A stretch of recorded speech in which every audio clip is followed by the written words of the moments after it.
Emperor has been expecting you.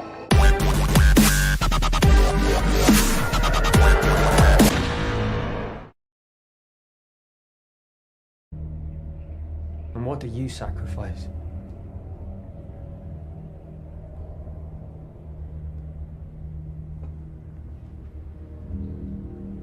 Calm. Kindness, kinship. Love. I've given up all chance at inner peace. I made my mind a sunless space. I share my dreams with ghosts. I wake up every day to an equation I wrote 15 years ago from which there's only one conclusion. I'm damned for what I do. My anger, my ego, my unwillingness to yield, my eagerness to fight, they set me on a path from which there's no escape. I yearn to be a savior against injustice without contemplating the cost, and by the time I look down, there's no longer any ground beneath my feet. What is my sacrifice? I'm condemned to use the tools of my enemy to defeat them. I burn my decency for someone else's future. I burn my life to make a sunrise that I know I'll never see. Now, the ego that started this fight will never have a mirror or an audience or the light of gratitude.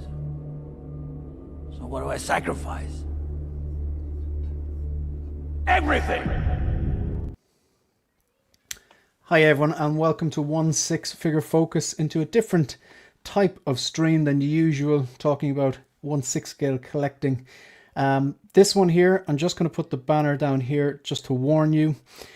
This will remain up for the duration of this live stream. This live stream is going to take, I suppose, will probably be finished, I'd imagine. It'll be about an hour, between an hour and a half, not much longer than that. And we will be discussing Andor Season 2, Episodes 1, 2, and 3 spoilers. So if you're watching right now, and I will leave this spoilers warning up for the duration of the stream, it will not be moving or scrolling. I want to make sure I don't want to spoil this fantastic piece of Star Wars for anyone. So warning, this is a stream dedicated to Andor Season 2, Episodes 1, 2, and 3 spoilers. Now, if you've seen Episode 1, 2, and 3, by all means, feel free to engage with us in the chat. And if you haven't, maybe come back and watch it. Go away and watch Episode 1, 2, and 3, should I say, and maybe rejoin and maybe you'll find it interesting what we are talking about, or different perspective takes on this fantastic TV show. Okay, so we got a panel of 4 today. We got myself, we got Bob, we got Phil, and we've got Ian, Agent Silverfox. How are you doing, guys? All good. It's Friday.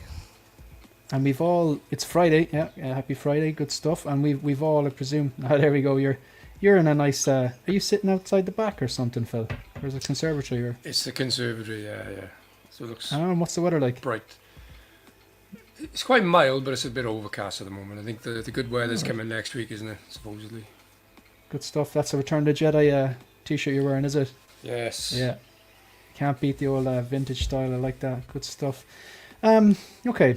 So we've all watched Andor Season 2, Episodes 1, 2, and 3. Did anyone get a second rewatch in or anything like that? Yeah, I watched it again with Lucy. We didn't with the Lucy. with the with Lucy. The Lucy. Yes. So she didn't quite get to the end of Episode 3, but kind of to the it was to the point when Dedra was hosting dinner. Oh, right, yeah. And then it kind of stopped, but yeah.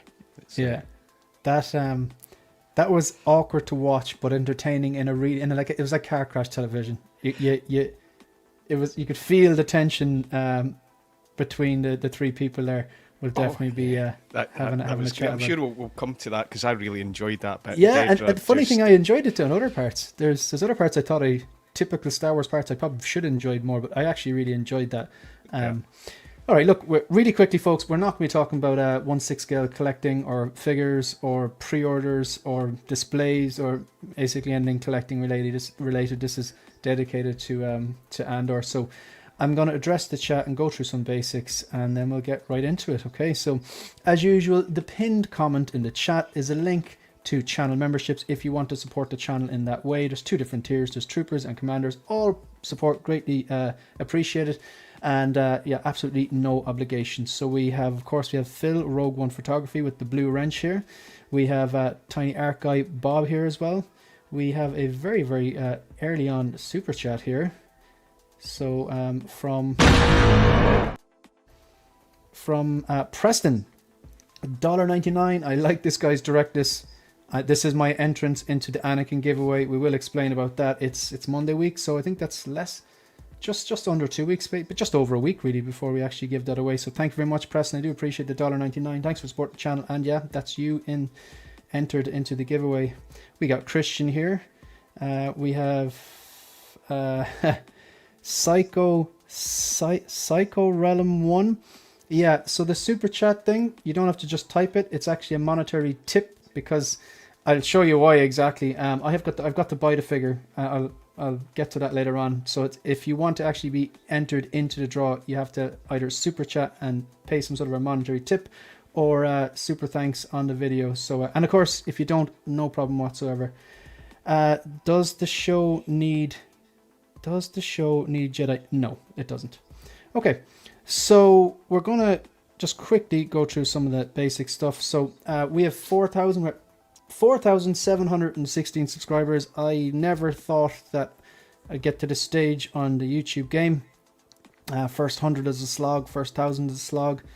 You get a bit of a bump around then, and thankfully the algorithm has been kind to me, and the support from people in the chat and people in the panel and stuff like that, and sharing, all greatly appreciated.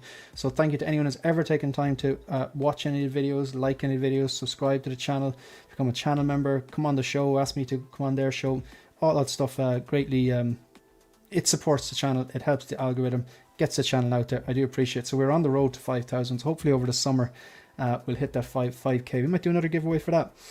Shout out to the channel members. So we got 2 different tiers. The first tier are the troopers. We have Blurred Dad Life, Yomo, Shiny, Lieutenant Weenus, Big Rib, The Ben Thomas Show, Caffeinated Comic Fan, Dogito, Stanley, Vita, Tiny Art Guy, Figurecraft 16 Shooter, Figures and Fandom, Howard Potts, Ancient Silver Fox, Jose G. Hernandez, Brian Wong, Eddie Money Mendez, Jim Collector, Lancelot's Nerd Corner. Of course, we got Michael and Ryan Smith. That are the Troopers tier, and of course, the Commanders tier get their YouTube handle displayed at the end of all the content, like this.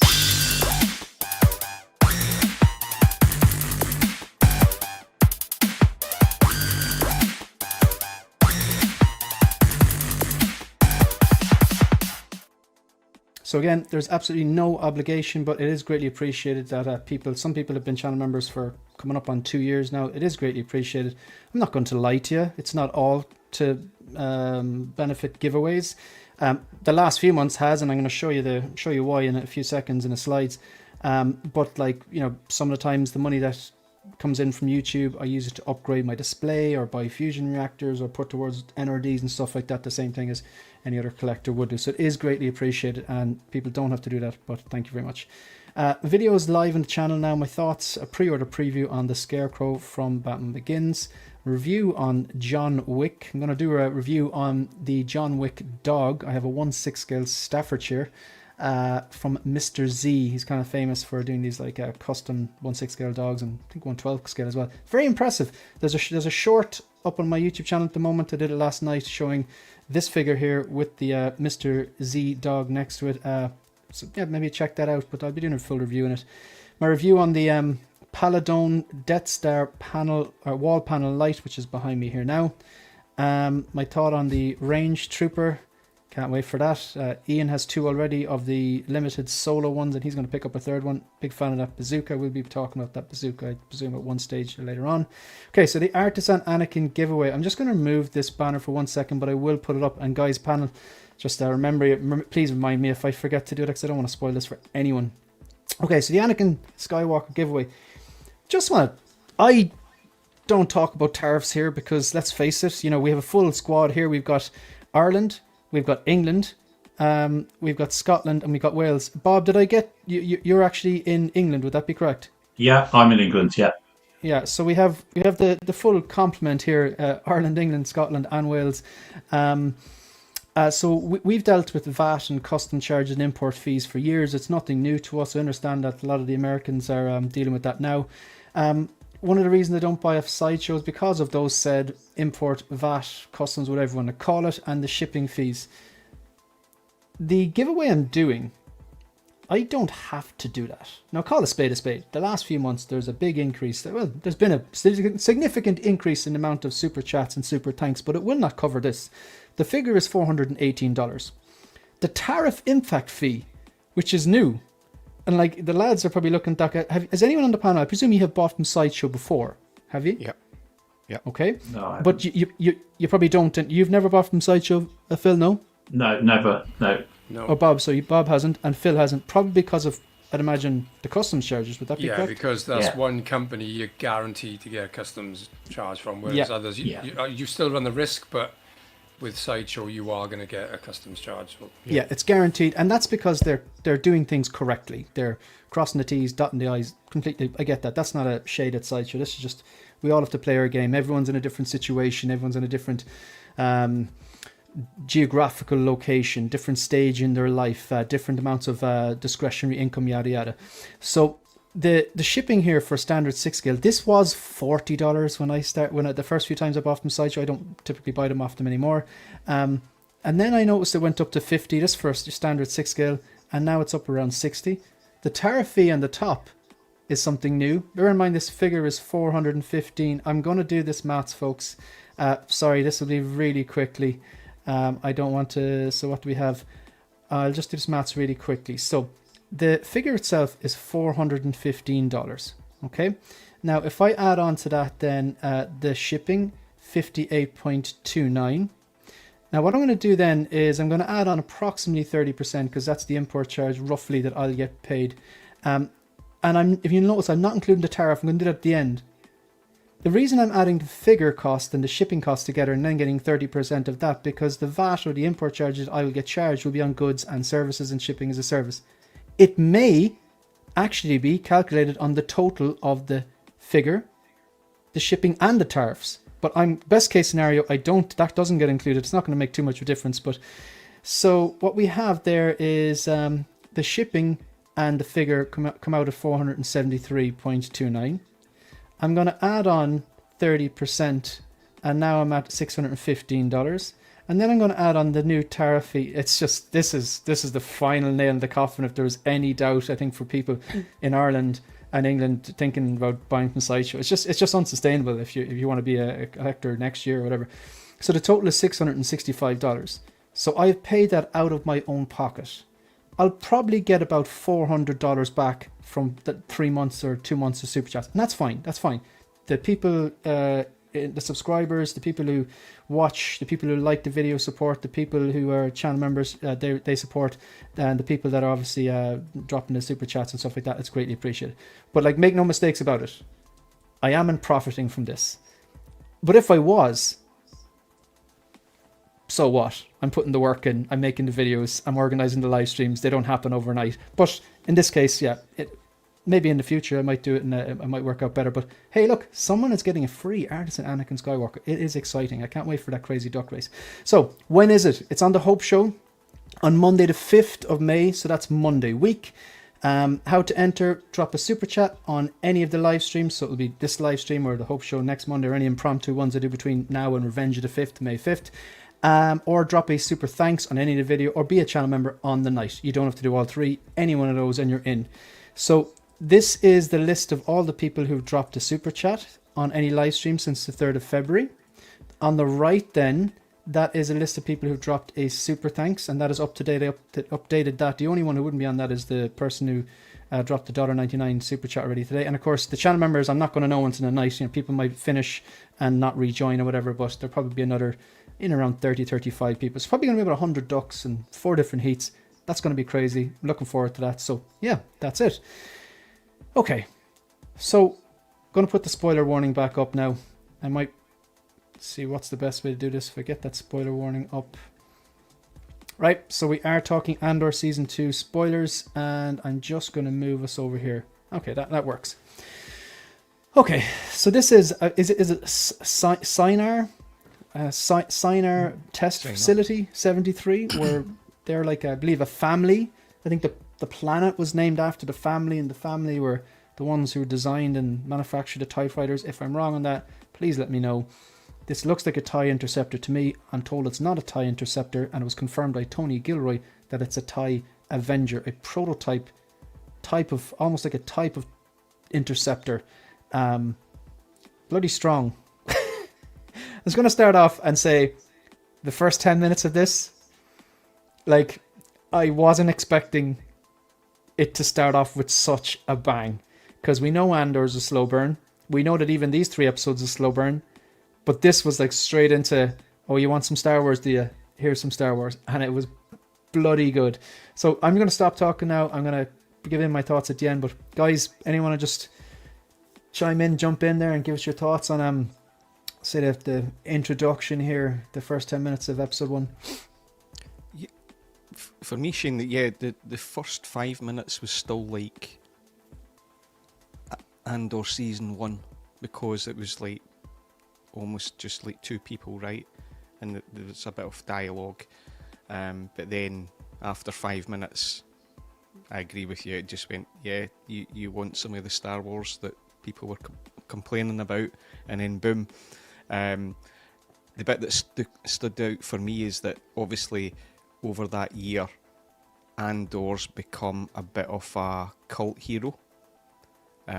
He's obviously done certain things and grown in stature after obviously being with Luthen. But then even when he stepped into, I think he was expecting a similar aircraft, but this being a prototype. When he first went in, he was like, yeah, what the hell? Yeah. What? And that was great. And then who did that remind you of? Who did that remind you of, Ian? That, maybe the ship didn't always work according to plan. Han Solo. Yeah. Yeah. So it's like, you gotta hand it to Gilroy. He has a story mapped out. It's a slow burn. He's picking and choosing what he includes, but he's still kind of making nods, like, as in even like little subtle Easter eggs. Like, did you catch the It's a Simple Life? There was, I think actually the Imperial officer said it. Was like a little Easter egg callback to Galen Erso at the start of Rogue One. But yeah, sorry, Ian, go on. No, yeah. So on that, and then obviously on this as well, there was 2 seats at the back. I don't know. It was almost like, have you ever seen the 80s movie Flight of the Navigator? Just a long time ago. The control thing. Yes, it was. Thing we did. And then the seat, I was like, oh, that kind of reminded me of that. But, it added in a bit of the humour, the subtle humour sometimes in Star Wars. I liked when he went like that, to push it forward, thinking he's going to go forward, and went fucking back, and all chaos kicked off, right? So, yeah, that scene was good. Yeah, I won't say anything on the range trooper just yet, but I think out of, and like, again, this doesn't detract from the standard of the rest of the 3 episodes. Look, we know that it was definitely, we always knew it was going to be slow burn, and I think in parts there was definitely slower parts, but the first 10 minutes, the action was fantastic. But the part that I liked most about it is it put you directly into his shoes. And it showed you every potential part of the heist. He's sitting there, in the kind of cafeteria, just waiting, and I'm thinking, geez, he's in a TIE fighter outfit, a real kind of cool, like, little splash of red goes a long way. Like, he's got like a proper TIE fighter pilot outfit. He's obviously infiltrated this base here, and he's sitting there, and he knows he's not supposed to be there. And immediately I'd be freaking out. And then it's like that conversation, with his contact, and I'm thinking, oh man, she doesn't seem too sure of herself. Is she going to sell him out? She might just panic at the last minute, like, you mean? Yeah. And what did he say? Power doesn't panic in the first in the first season. It's just gems, like, you know what I mean? But like, in that moment, I'm thinking, oh my God, what's he going to do? Like, how nervous must he be? And then he gets into the place and the droid has a meltdown. I'm like, oh, that's it. And then he straight away, boom, takes care of the droid. And then gets into the thing and I'm like, there's no way if something's a prototype that he's just going to be able to fly away in that. If he flies away in this, that's going to be absolutely, and then just crashes it into the back. And it was funny, but it was also, a lot of people are saying it was funny, but I was like, I don't find this funny. This is actually, I'm worried from, I know he survives. You're on the yeah, 100%. I think when sorry guys, when Andor got into the aircraft, and when I talked about that, I'm going, he got a shock because how it looked like. That was emphasised more because the lead up to that, he was so calm and calculated as he walked into the hangar area. He shot the droid. He just walked straight over and he pulled away the jet fuel and just calmly walked up like nothing, you know. And then that realised like, oh shit, something's. And that was brilliant because here. Do you remember, like, what I love about this show is it kind of makes it, there's consistencies. It makes it a lot more real. And I know it's science fiction, hence fiction. It's not supposed to be reality. But I find if you dip back too much away from, there has to be some sort of rules or of accountability or consistency. And it's the same thing I always say. Tell me what a lightsaber cuts and not. If it can cut a banta in two or a reinforced door or a TIE fighter, yeah, fine. But just can we keep that consistent? Why can't it cut through a stormtrooper? Do you know what I mean? Sometimes it cuts off limbs, other times it doesn't. It can cut through a droid made out of metal, but not a stormtrooper. So what I like about this is, do you remember in Aldani in the first season, they practiced marching? Nemec made a little scale model of the dam. He had to learn, he had an Aldani phrase book he had to learn. They had to be clean shaven because the Empire are clean shaven. So it's like the planning that goes into that heist. So he was obviously on autopilot.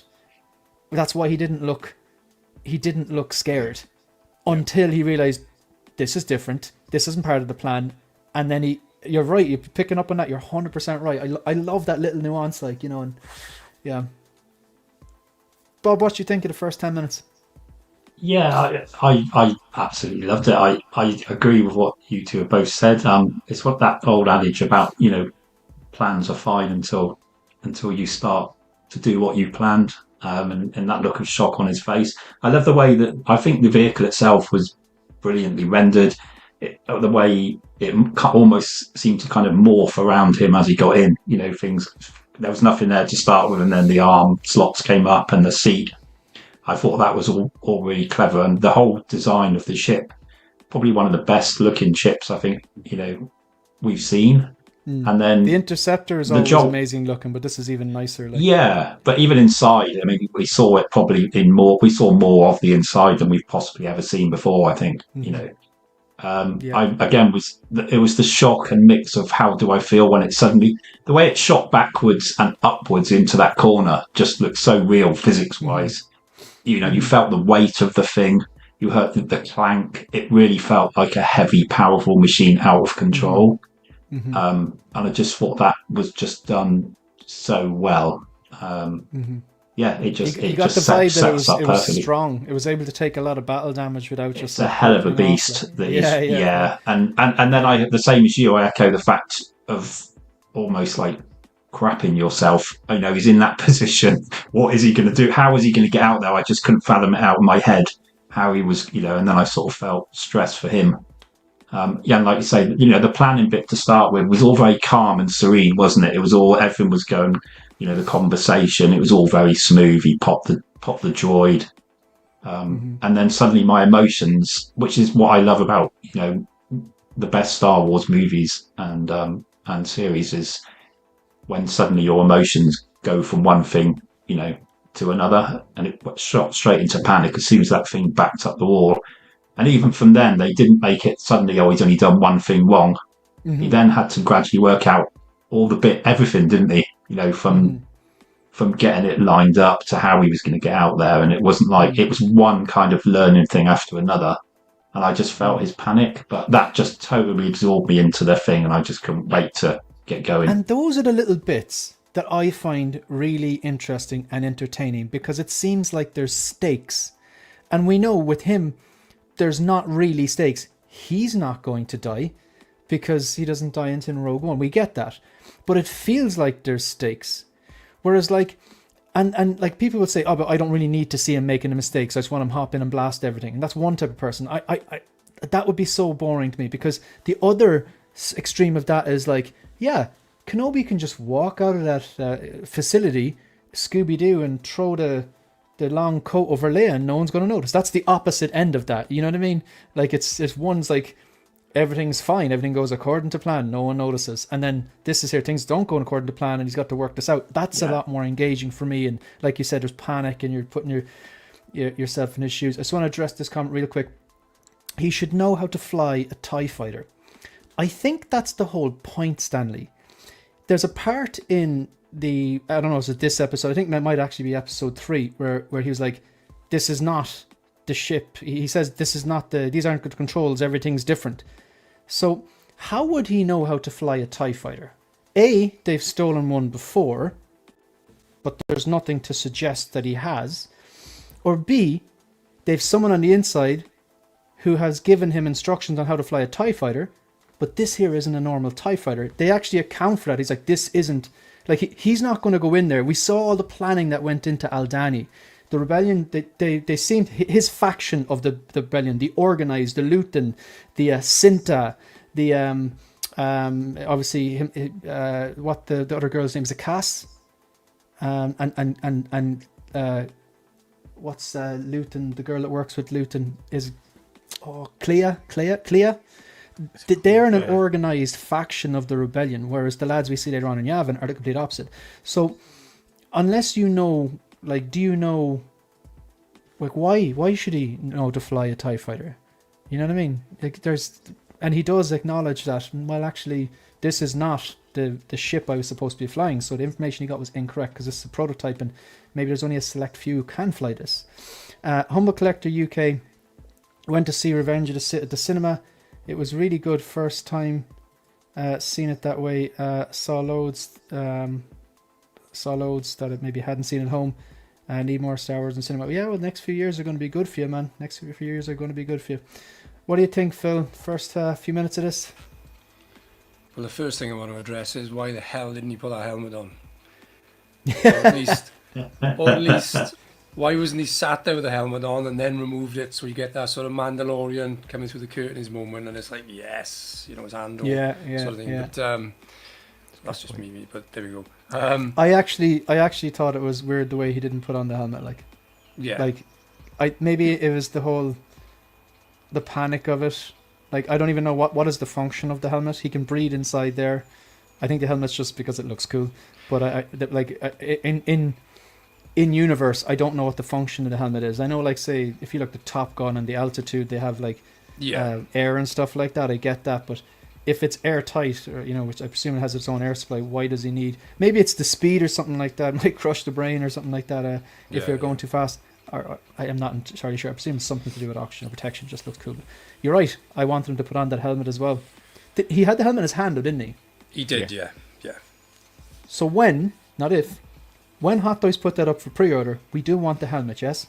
100%. Has to have the helmet. 100%. Yeah, we want both. Yeah, we want both. We want. He's going to be holding the helmet in one hand and blasting the droid with the other. That's a day one. I'm such a sucker for that. Yeah, that droid's got to be an accessory, though, isn't it? Even if it's an exclusive. Never going to happen. Battle damaged one. No, it's not going to happen. But they do like making droids, and there's no likeness rights, so that's the type of thing. If they go deep into the line, to be honest, lads, I don't think we're going to get a Bix. I don't think we're going to get a Mon Mothma. I don't think we're going to get who's the other Dedra Miro. I just don't see the line going in that deep. I don't think it's that type of show, unfortunately. It's a shame about Dedra. I'd love a Dedra. Yeah, a few troopers, I reckon. Maybe a droid and a different version of Cassian, because they just have to swap out, I don't know, a hair sculpt or something like that. But I hope I'm wrong. I want to be wrong.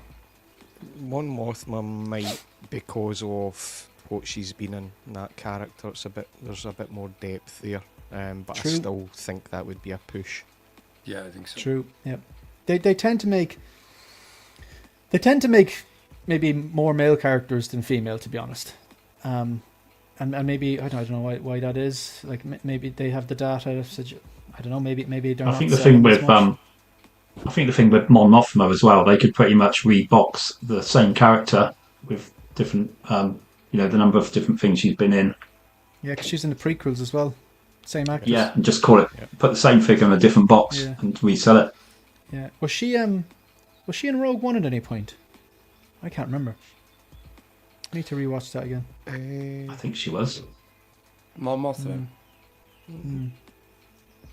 Yes, she was. I think she was, wasn't she? Yeah, she was. Yeah, she was. Yeah, I can't remember it. Boba Fettuccini says, I think Hot Toys are going to take advantage of Andor and use this opportunity to do a version 2 of Krennic. I can see that happening. And I can see that happening as well. Yeah, because they're like the typical handy things for Hot Toys to do. Instead of doing a brand new figure, brand new body, brand new sculpt, brand new outfit, they can go, okay, what can we have? And we can just like tweak it a bit. I think that's you're on the money there, I would imagine. So the next image I have it's just another image of him, and of course I'm just going to move this over the way. So like it's amazing what a splash of red on the shoulders can do. It just looks, black and red is a cool combination anyway, but it just looks deadly. So I can see this happening.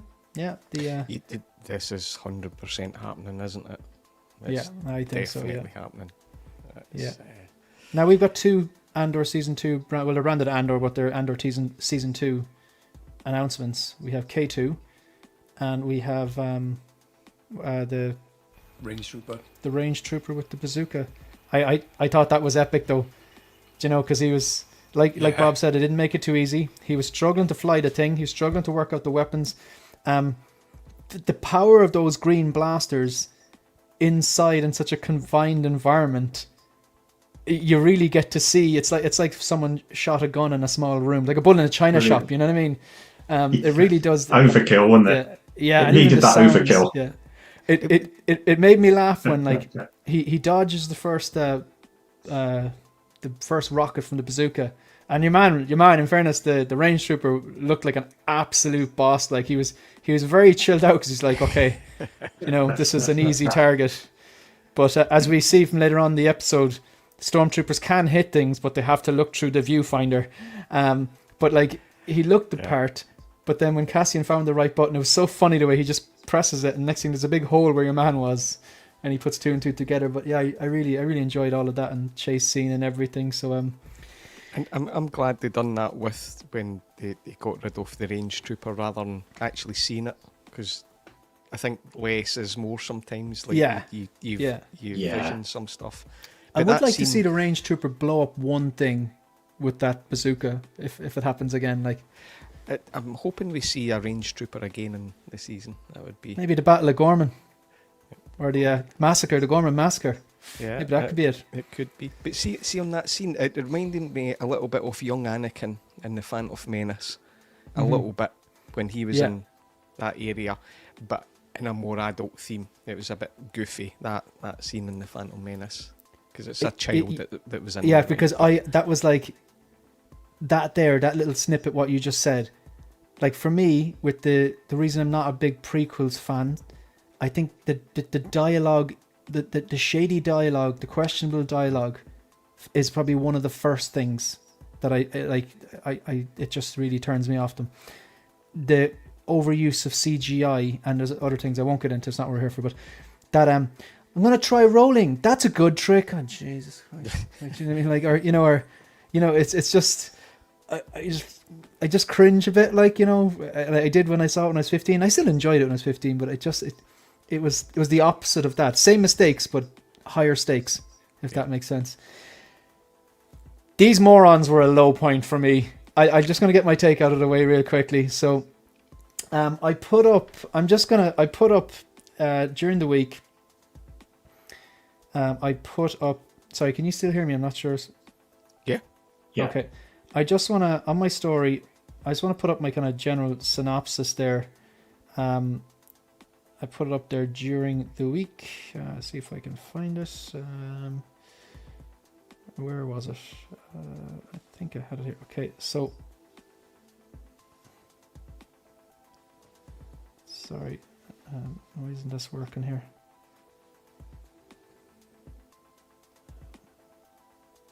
Give me 1 second.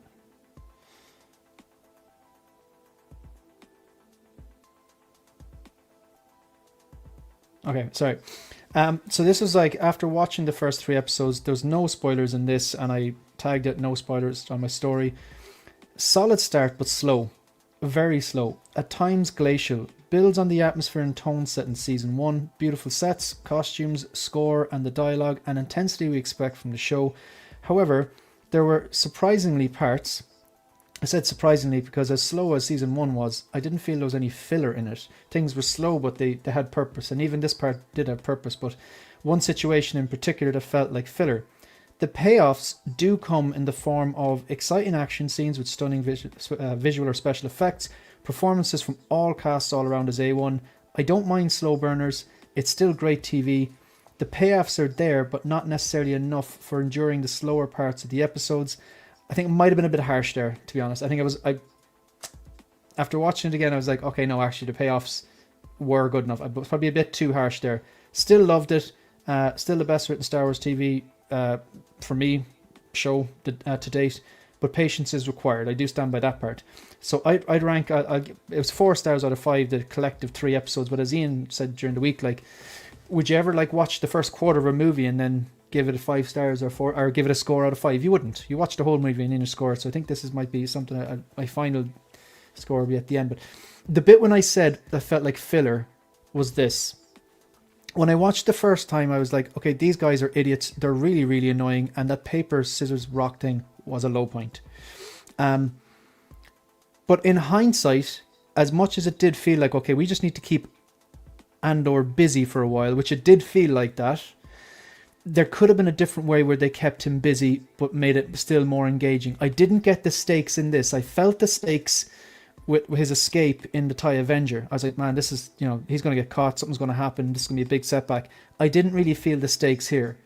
And he was very calm through it. Again, power doesn't panic. He was very calm through the whole thing. It's like, these guys are idiots. I'm just going to wait until they can't manage themselves. They're just going to make a mistake and I'm going to get out. And that's the vibe I got. In hindsight, I understand there was a purpose to this. Now, before I explain what I think the purpose is, I just want to ask the panel, have you all watched Breaking Bad? Yeah. Now, this might be a deep cut, but can you remember one episode in Breaking Bad that was actually bad? That was really, really, really slow to the point where this is a bit pointless. Can anyone remember? Wasn't a fly, was it? Yes, thank you. By the way, if you're watching, we did not discuss this beforehand. Breaking Bad is my favorite TV show. Goated. But I thought the fly episode was extremely slow. It was. Anyone who's watched it knows it's extremely slow. Where he's chasing the fly around. He can't cook because there's one fly in the room that Gustavo Fring's character has made for him to cook. And if it's not airtight and he believes impurities can get in and out, he makes this big thing about him catching this goddamn fly, and there's flashbacks and stuff like that. It's a very slow episode. Not the greatest episode. Probably the worst episode of Breaking Bad. Still watchable. But it was necessary to show him how much of a perfectionist he was. How determined he was to have every single... Because like with chemistry... Look, I teach chemistry. Human error is something you're constantly trying to rule out. You can never completely rule it out. To the point where like the burettes are engineered... This is Ian's neck of the woods. They're engineered bearing in mind that water has an adhesive quality. And even though it's designed to deliver 25 mils... some of those drips of water are never going to stick to the inside of the pipette. So depending on how good the student or lab technician or myself uses it, that will determine if you're getting 25 mils or a little bit more, a little bit less. So you're always minimizing human errors. That's why his product was 99% pure and say not 100% pure, whatever. So it had a point. The point of this, in my opinion, is to show you that there are different other rebel alliances. They're scattered. There's Andor's crew. There's Saul Guerrera's. There's these morons in the forest who are turning on each other. Now then again, they were running out of food. They were crash landed. It's very easy to say they were morons when you're not in that situation. But they were really annoying. But I think the point was to show you that not every section of the rebellion is as organized as and focused as Luton and Clea and Andor and Bix and all them people. There are other ones who are the same goal, but they're not going about it the right way. But they were annoying. So that was my one of my low points of the thing. Didn't take away from the overall thing, but anyway. Thoughts, folks? Yeah, I agree with that. Sorry, Ian, go buddy. So the hands, paper, the paper, rock, scissors thing, that was silly. I don't think that was right there. I think they could have done it better. They were showing this group of rebels. They're obviously starving, so I had to think about it. They're obviously starving, and when you're starving, you start to think differently, right? You're not switched on. I think they made this a little bit more goofy than they should have, because I think what they were doing was trying to show how mature Andor has become, how seasoned he's become. He's seen more than these guys, and it came across. They've got a cause, these guys, but he's seen more. So I think they were trying to elevate Andor in terms of his maturity in war, in this spy thriller aspect. But it even trying to be so, reason went out the window, and they reverted to that kind of childish game. Even thinking back, I can't think why they put that in, other than elevating his maturity, but they could have done it in so many other ways that would have been better fitting. So I'm with you on that. It was the one bit that was like, actually cringy. Yeah, it was kind of, I shouldn't have found, because I'm glad he got out of here, I think, in episode 2, but I shouldn't have found parts of the dialogue in the wedding, or the first time Cyril and Deidre meets Cyril's mom. I shouldn't have found that more entertaining than this part. This should have been more entertaining, but I think the point comes across. They're disorganized. They're not as seasoned as him. There's other factions, rebellions out there. They're not necessarily, they have the same goal, but they're not necessarily communicating, and they're disorganized. Particularly is completely. Go on. Yeah. I was just going to say, particularly the significance of where they actually are. Is it Yavin? It's Yavin 4, isn't it? Yeah, I think you don't realise him. Is it when he takes off or something like that? So when you consider where they are as well, I mean, I know they're meant to be disjointed, and yes, they've crash landed and all the rest of it. Like you said, it just seemed filler. Yeah, I think the do you know what though? I wonder though. I think, I don't know. It's going to be a time jump now for a year in between this and the next one. If he's a real leader, Andor would be like, after he sorts out Bix and B2 and is it Pack, the other guy's name, or something like that? Willem? I think it's Willem. Like, when he rescues them, like, he has an opportunity to go, okay, these people do need help. They're morons, but they're on our side. They just need a bit of guidance. If he goes back and rescues them, he's essentially saved their lives, and they'll owe him. That'd be the smart thing to do. But with a time jump, we mightn't get to see that, but these faces here could be in the next 3 episodes, and they could be like treating him like a sergeant and a leader because they owe him.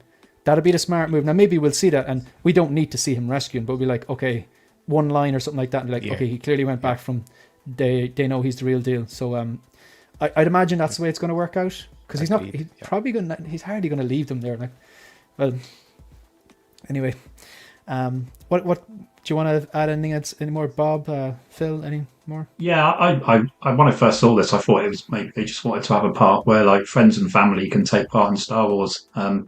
It just seemed like. I don't know. I wasn't quite sure what they were trying to. I do get the intention, I think, to show factions and broken factions and arguing amongst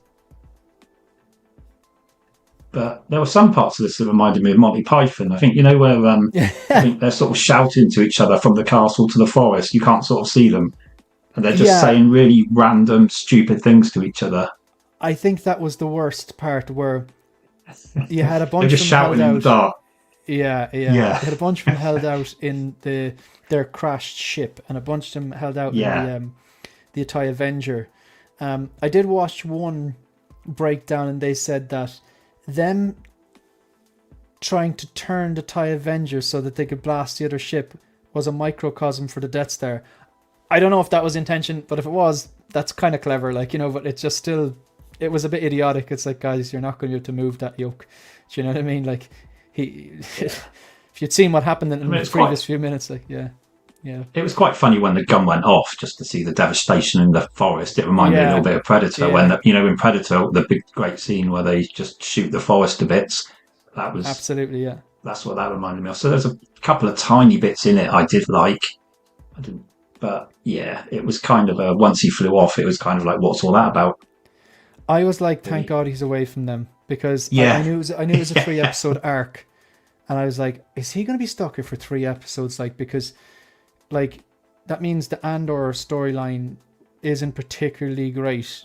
Okay, now we know it started off great and it ended great, but that bit in the middle, I was like, I just thought they could have done that better. Now it is a nitpick. This is still top tier television. But what I understand is the first 3 episodes is to reconnect with Andor, Luthen, Bix, Clea, all the characters, to kind of show you where they are a year on, and just lay that foundation. I think they've really set a solid foundation. Like I said, the tone is the same. I just didn't care for this bit, and there's one other bit which I'm kind of nitpicking on, but that's exactly what it is, nitpicking. Like, the standard is high. Does anyone have anything more to add on this before we I was just going to say, there was the one character I did like from this bunch, I can't remember her name, was the lady with the goggles on her head. I thought she was kind of like, and I thought she was kind of, to me, she was the most interesting character and the best actor from the whole bunch she was of them. Irish, I think. She sounded Irish. There you go. There you go. But I just thought she was excellent. I thought, she's really cool. There's a few females, isn't there? Yeah. She called your man out, and there's a lot of hiding. Sorry, go on again. I'm talking over you. I was just going to say, I also like aesthetically the look of. There's a few characters in Star Wars that have the goggles up on their thing. It's just that I don't know if it's an homage to some of those, but it's a good look. And it's a shame. She was the one. All the rest of them I can care about. I wasn't engaged with any of them apart from her. I thought she was really strong, which is a shame. Yeah, I agree with that. She did stand out. I'm surprised she was killed off so easily. Okay, so I'm just going to address a few of these. The Fly was terrible. They made us watch that episode for school as an example of a bottle episode. Is that a fancy way of saying filler? I would agree, Jose. I think in fairness, it's very hard to pick a bad episode out of Breaking Bad, but that was the one that really stands out to me. I think it was the only one that stands out as memorably, just too slow. I completely get why it's done. It's just not a great episode, but I completely get. I do think it adds something to the overall story of Walter White. I do think it's important in its own right, but not an episode I'd be rushing to watch. I think this group will come back in some way. I think my money would be he rescues Bix and B2 and Willem, and then kind of go, right, we need to save these people, and he kind of goes, look, do you want to die here or do you want to come with me? And they're all on the same side anyway, so I reckon that unites them. The intent may be to show the pulling together of disparate factions in later episodes. I think so, because you've got Saul Guerrera's faction as well. It'd be interesting. How many stars out of 5 is this season? Don't know. We've only seen a quarter of it. Okay, so the next part there. So just sometimes you just have to take a moment when you see something of pure beauty. The fields are lovely. So just going to say the same thing. Yeah, the fields are. That's the scenery. So obviously, again, this woman is absolutely beautiful. So then you have, I think that character's name is Willem. Is it Willem? Yeah, it's Will, isn't it? Yeah, I think you're right. Yeah. I think it's Willem Pack. I think it's Paak. Yeah. I sometimes what I do though is I merge the first name of his fictional character with the second name of his actual name, you know. But I think it's Willem Pack. And we've Bix, and then the girl in the background is one of the locals who Willem has started a relationship with. This place is called Minarao. We see Bix, B2, Emo, Brasso, and Willem hiding out here. They're essentially working as mechanics on different farm machinery for whatever type of wheat this is, and I think this supplies part of the galaxy their food supply during the harvest. They're living there illegally, they're undocumented. The Empire are searching for undocumented, but really what they're doing is they're searching for rebellion, because chances are if they're undocumented, maybe they have a reason. I suppose their logic is, if you're here and you're undocumented, why are you here? You hiding out or whatever like that. Where they could be just there for just work. They could be economic migrants or whatever. But they are undocumented here, and they speak about not having their visas. And the Empire kind of know what they're looking for. I don't think they're caring too much about the undocumented. But so what do you think of this part of the story when you get to see these characters again? I'll let the other guys start first. I found it was quite a breath of fresh air after the sort of close tension of the previous scenes. Nice and open in the air. I love it when movies like this go outside in daylight, because it just gives you a nice break from the intensity. I thought we're back onto the decent actors now. I thought all three of these were very watchable and engaging. I just enjoyed the whole scene really, and the sort of ominousness, is that the right word, of the the vehicles overhead. The sort of reminded me of the vehicles that hovered in, I think, Attack of the Clones. You know, where it's that sort of air sound as they were coming over. It was just like they were getting quite close. That might have been sort of hover things. It had that kind of real reverberating, especially over the fields as well. It was a perfect blend between the ominous Empire and the peaceful, crop growing, fresh air land of in the same way as seeing the TIE Interceptor use its weapons in that closed environment, like a bull in a china shop, and give more. You really go, man, this thing's a lot stronger than we think, and these weapons are really powerful if they can get hit with one of these and completely blow up. And like a bull in a china shop, I always like when they use, I think a lot of the sets, they're too big to be the volume because they're walking around in them. So I think this was an actual, it had to be. If it's not, it's a bloody good special effect, but I think this was just an on-location, open special effect. In the same way that Aldani was basically the Scottish Highlands. But when you see something science fiction hovering over something so natural and beautiful, yes, it makes it more real, because it's like that shouldn't be there. It does. I loved actually the look of this, just with the color of the wheat. It's a really nice scenic setting for what inevitably happens in season 3. But what are your thoughts, guys? Phil?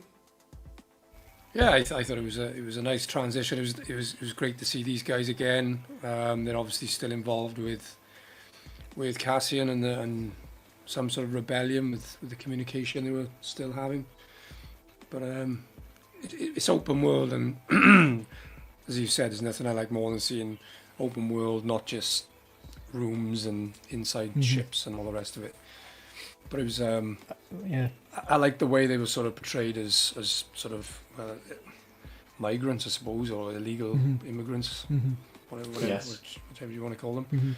Particularly, that's all that seems to be in the news these days. So and this would have been, I've heard people say, the whole people getting on the Disney agenda and all this stuff again, whereas this was, I believe, filmed before the election as well. But I suppose that stuff's still current. Art will mimic life. It just does, and that's the way it is.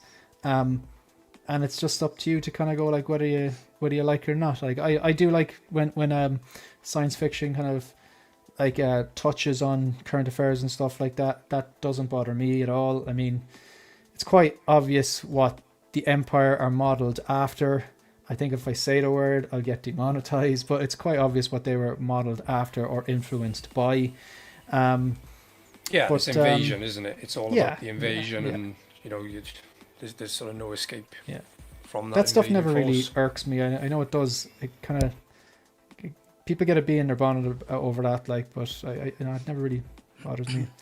So, do you have any other thoughts on Mina Rao or these scenes before we go on to the boss? Me, Shane. So Yeah, I'd like to bring up a comment. So the Humble Collector UK, when you made the comment about the camera movement, etc., that's art, right? But for me, and I've got a feeling maybe Phil would agree, I liked this. The cinematography was good. So when it comes in, it pans. What it's doing is showing how expansive it is.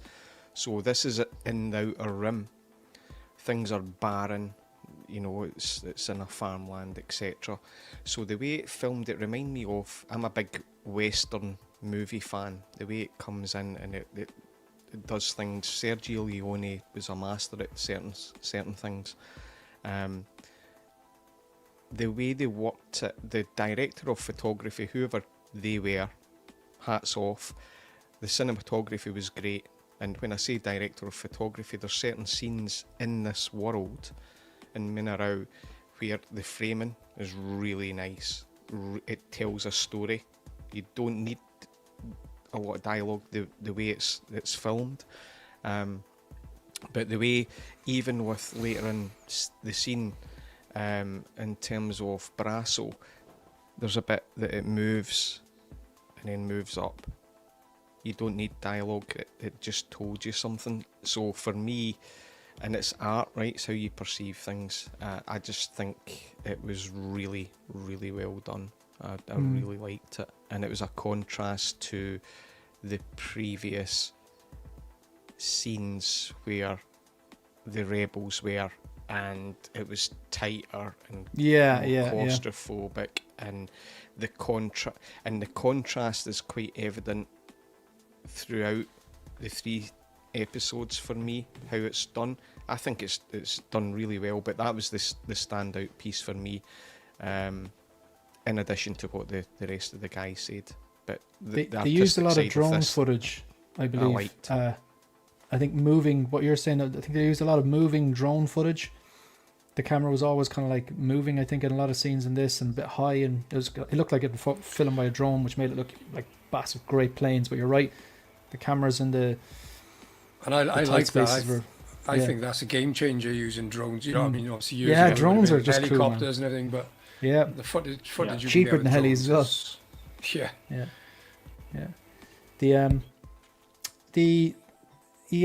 Like, what are the Empire modeled after? Well, Stanley, I literally just said I didn't want to say the word because I might be demonetized. How do I put this? Like, I don't even know if I will be, but sometimes the Teletubbies.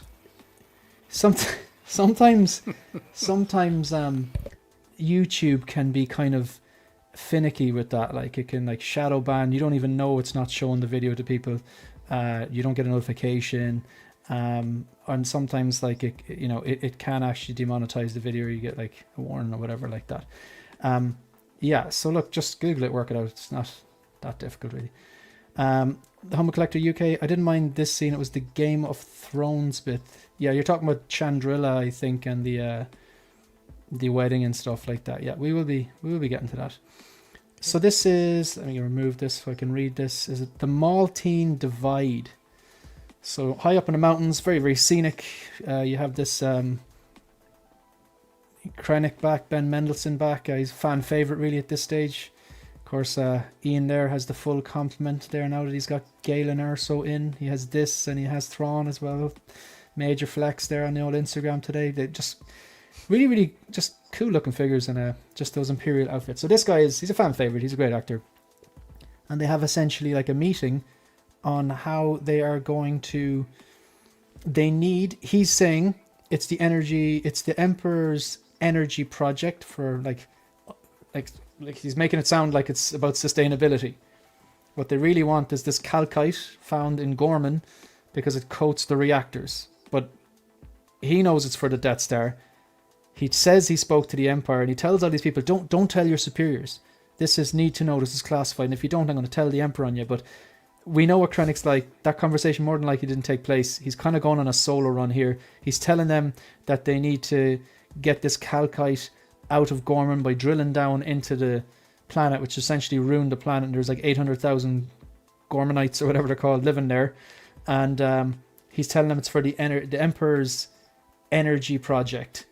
But it's really to coat the reactors for probably the Death Star. Then you have the two boys who stand up and they say they're the Ministry of Enlightenment. They're propaganda is what they are. And it's just like they're casually, really, really organized talking about massacre and how they're going to get what they want without causing too much of a fuss, because I think the Gormanites are they're well thought of. This was some of the darkest stuff in the whole bloody episode for me. Not unlike what the Empire are comparable to. But this was very well done and showed how organised these guys are compared to the fellas in the forest. But that's my take on it. I really enjoyed this scene and looking forward to seeing it again. Phil, what you reckon? Yeah, I was going to say pretty much, well, not word for word what you've just said, but yeah, the propaganda, everything about this scene I thought was amazing. The fact that potentially the world will be destroyed as we extract this mineral. Oh well. You know, I just brilliant. I know, like I said, the two guys, the propaganda guy is amazing. You know, the spin they're gonna put on it to the poor residents to make it almost seem like acceptable or whatever. Yeah. What do you guys think, Bob, Ian? Yeah, this for it's almost like the Eagle's Nest, isn't it? Where they are up on top there. It's like the number of similarities is well, it's obviously there, but I thought that was quite clever. You know, they're up there looking down on everyone else on their high perches. I just love this ensemble of power, if you like, ruthless. You know, everything's expendable apart from them and their mission. People, you know, they don't. It was like a foreboding warning of what's to come. Loved it. Yeah.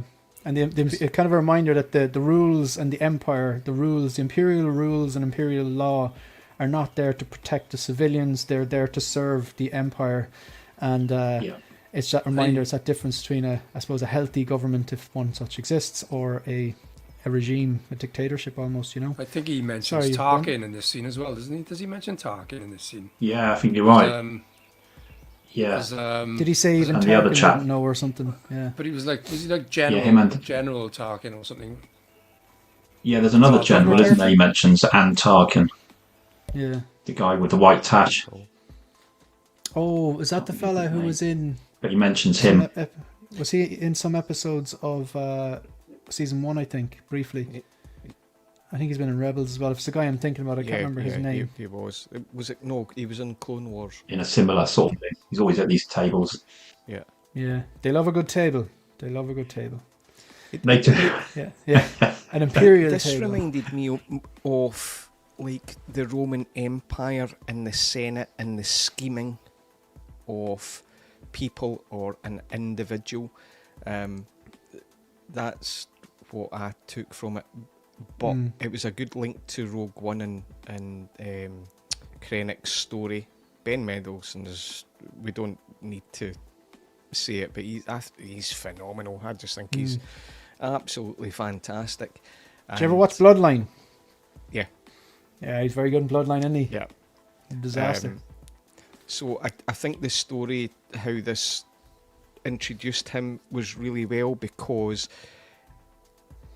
he's manipulating that round table, so to speak, and his goal is getting an audience with the Emperor, because you think back about even when he said to Vader, he talked about in Rogue One about, will you say to the Emperor, or whatever the phrase was, but he wanted an audience because I think he believes that he's the real tactical leader. I think he thinks he's better than Tarkin and all this stuff, and his position should be there.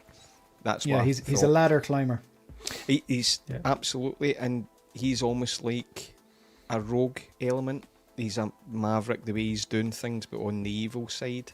So I'm looking forward to seeing more of how he develops in this story. But that's what I took from that.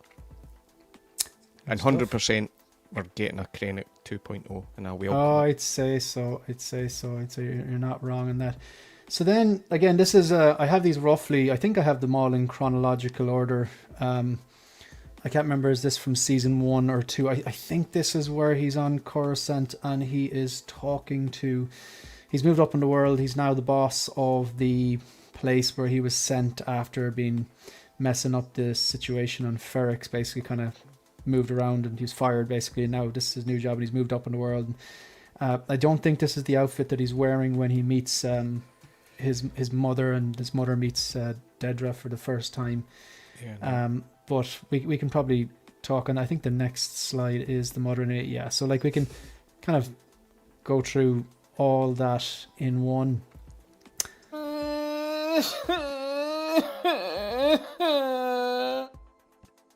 That was Ian's. That's so funny, that is. There's going to be so many memes. So it was Ian's idea. Ian sent me the. That's a brilliant meme, though. That's just. Yeah. This is going to be one for the books now. Yeah, it can be it's going to be used so much in this community. Yeah. I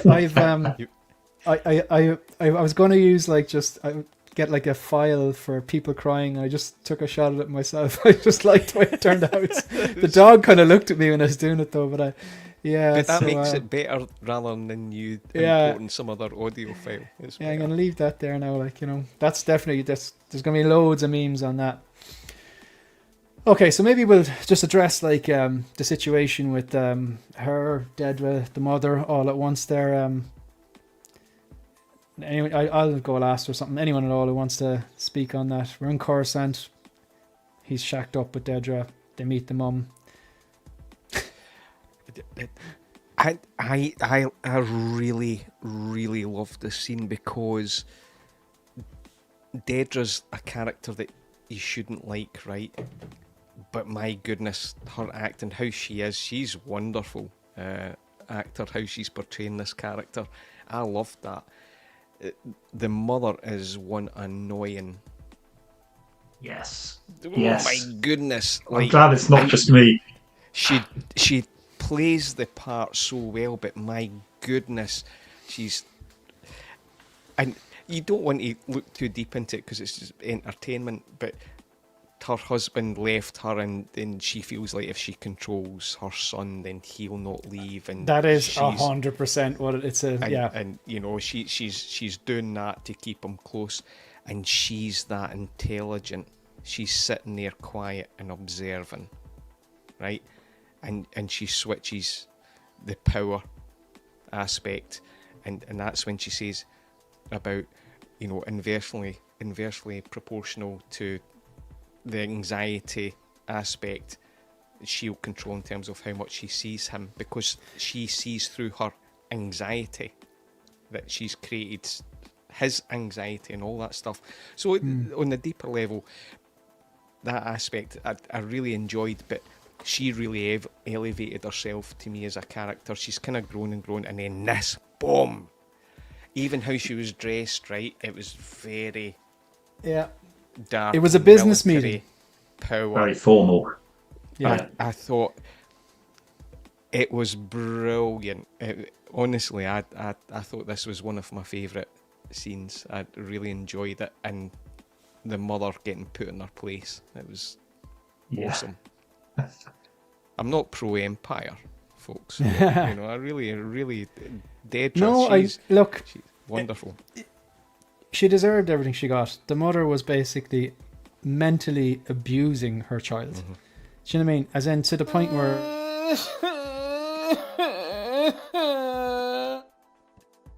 he doesn't look happy. And for anyone like to take someone apart by using the phrase inversely proportional, you're speaking my language.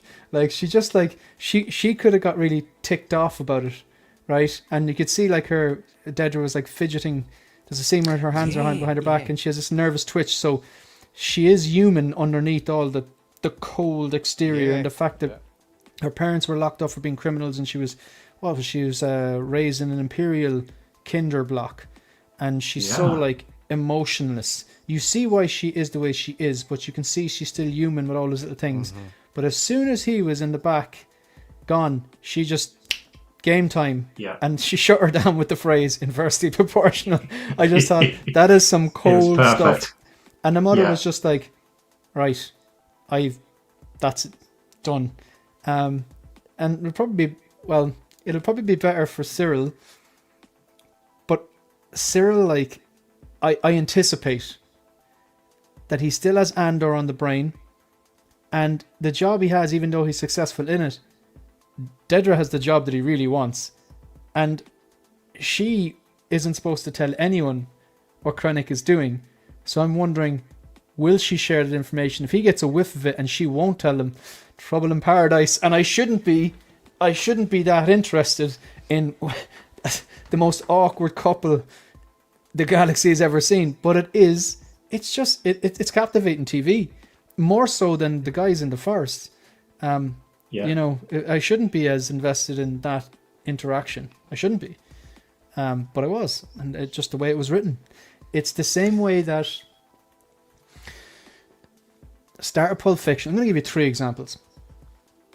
The tipping conversation in Reservoir Dogs, the discussion about Big Macs between Sam Jackson and John Travolta at Pulp Fiction, and the dialogue between the farmer and Christopher Waltz's character in Inglourious Bastard when I think the Jewish people were they were hiding underneath the basement, and he was trying to find him. Yeah.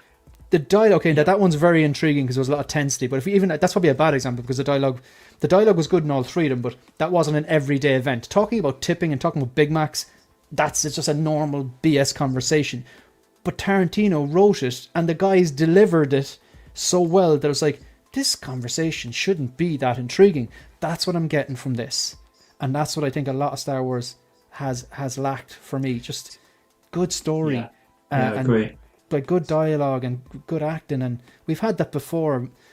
But I think that maybe that's why, like, Disney are hated on a lot of the time, but they have given us Rogue One. They have given us Andor Season 1, and hopefully Andor Season 2 is on that power better. They have given us The Mandalorian. Granted, Season 3 wasn't great, but they've given us some absolute, in my opinion, really, really good Star Wars. But then on the flip side, I'd be the first to say that they've given us other things that I didn't like. For example, the obvious example is nearly too easy is The Acolyte, or, the Book of Boba Fett wasn't, but I think it should have been, or the Kenobi. There was parts I liked and parts I didn't like. So, but even what I just said there, it wasn't what I thought it should have been. There's 8 billion people on the planet. A large proportion of them are Star Wars fans, and I don't get to decide that. Everyone has their own opinion on what they think Star Wars should be. At the end of the day, it's the people who are in control, whether you like them or not. They have the keys to the kingdom, and some of them, like Tony Gilroy, is giving us fantastic stuff, and some of them are giving us less than fantastic stuff. And I just kind of go, it's the same thing I've done with every single IP I've loved in my life. Terminator 1 and 2. Fantastic. The rest of them, I just don't care for them. But it doesn't take away from my love of the first 2 movies. It's the same with the first 2 Alien movies. You know, it's and it's the same with Star Wars. Realistically, like, I mean, I was watching the Jedi Knights Watch the other day, and they had a really good segment where they ranked all 11 Star Wars movies. So original trilogy, prequels, sequels, Solo, and Rogue One. And it was a really interesting watch. I might actually have to get on to Graham and ask him, can I have the rights to that? Can I rent the rights to that and do something similar on the stream at some point? But it made me realize, realistic. I only think there's 4 good Star Wars movies: original trilogy and Rogue One. And I know it might be harsh, but I really didn't care for the sequels. I don't particularly care for the prequels either. Solo I watched once, and I didn't think Solo was bad. I actually rewatched Solo last night, and I was like, okay, I don't think it's a bad movie, but I wouldn't say it's a good movie. I thought it was better in my head for some reason. But my point is, you can pick and choose your Star Wars now. There's some great stuff out there. There's not some great. So they're not going to make exactly what we want, because a lot of people some people, when you ask them, they don't know what they want. I know what I want. I want a good story with good dialogue delivered by good actors, and when the visual special effects and action scenes, I want a reason for them to fight. I don't want fight for the sake of fight. For example, sorry, I know I'm on one now. I'm going to wrap this up in 30 seconds. When Sabine lands on that planet with the Teenage Mutant Ninja Turtles in Ahsoka, and these guys come out of nowhere, and they just start fighting. It was a terrible fight scene. It was terribly choreographed. There was no reason for it to exist, and I wasn't invested, and I didn't care what happened. I'll give you a good example. Neo at the end of the first Matrix movie. He puts the phone down. He's told to run. He turns, he looks at the stairs, and the camera does this kind of Spike Lee kind of stretching bit, and he turns back, and Trinity's like, because Trinity can see him, she's outside, but she's looking in at the screen, she can see the Matrix, and she's going, what's he doing? And Morpheus like, he's beginning to believe. And then you're like, the whole movie been set up going, these guys are unstoppable. Nobody can beat them, but you're supposed to be the one. And he doesn't believe it. But at that point, you're like, I want to see if I can beat this guy, if any of this is actually true. And he's starting to drink the Kool-Aid. And the fight there, it's incredibly well choreographed. Like, it's quick. The punches land. The punches that don't land, they break parts off the subway and the pillars and stuff like that. It's not fight for the sake of fight. He's trying to see, am I actually one? Can I beat this guy? If I can beat this guy, could I free the human? There's stakes. It's not just a random punch up. And I just really, really like what I'm seeing so far, although it is slow. Sorry, I'm on a total rant. I'm done now. Anyone else want to talk about the awkward? Could I just say, just going back to this little scene, I just love the bits where this lady starts mashing up her pudding, like she's attacking it, and then Deidre just sort of scrapes gently down her pudding, like in a completely opposite sort of way of eating. I just found that was one of my favourite bits. I kind of find it funny as well, going back to I just love the fact Cyril Khan is called Cyril Khan. It's kind of like he's got the hardest surname. Yeah, people just call him Cyril to belittle him, and I just think I don't know whether they did that on purpose, but I just think it's a nice touch, you know. Yeah, there's a lot of things in it which, I have to be going, is that on purpose or not? And if it's on purpose, it's very clever. Like, but apologies to anyone called Cyril out there.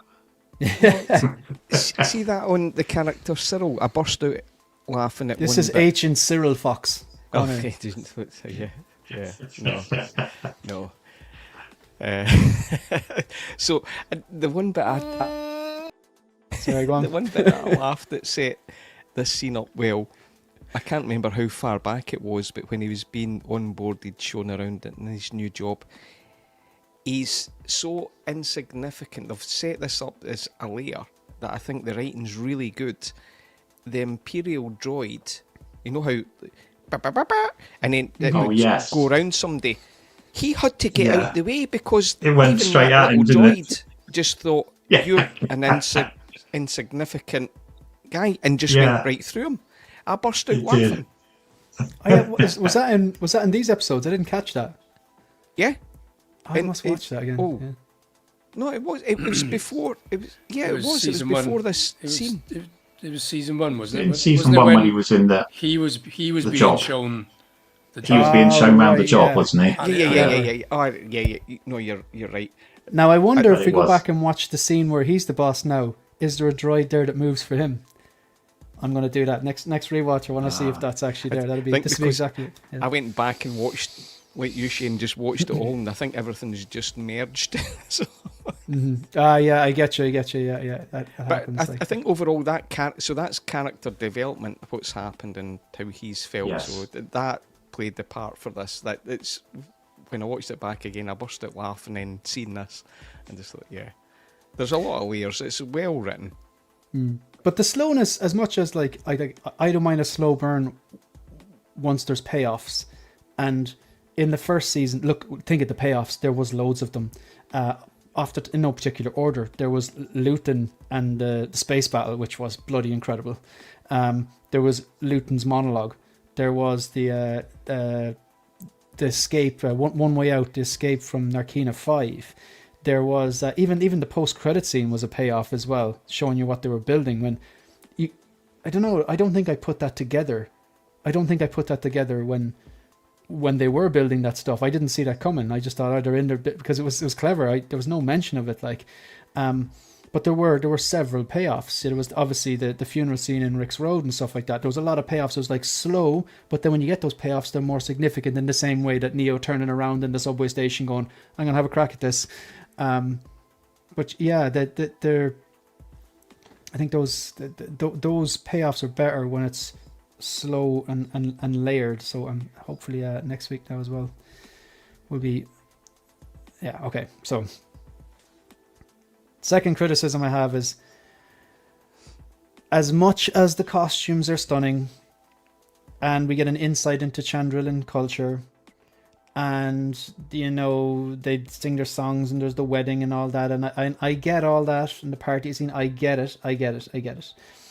I thought they spent a little bit too much time on the Chandrilan customs and the wedding and stuff like that. The parts I enjoyed about the wedding was the dialogue. The little scene between Mon Mothma and, is it Skulden? The guy who's marrying her, the father of the groom, and Luton. Yeah. And she's like, "Oh, why are you here? You know, oh, keep the secret." And she's like, "Oh, you can't keep secrets." And Luton uses his actual Luton voice. I've been practicing. He actually does his full on, not the guy in the wig selling the art, but the leader of the rebellion voice. Basically said, "I've been practicing." And I just little things like that, or how her friend Tal was going to basically sell her out. That's what I found interesting. But I didn't necessarily find the wedding dance or the wedding costumes. I thought that there was a little bit too much time spent on it. I think, it was necessary. I'm sure there's going to be a big payoff and stuff like that.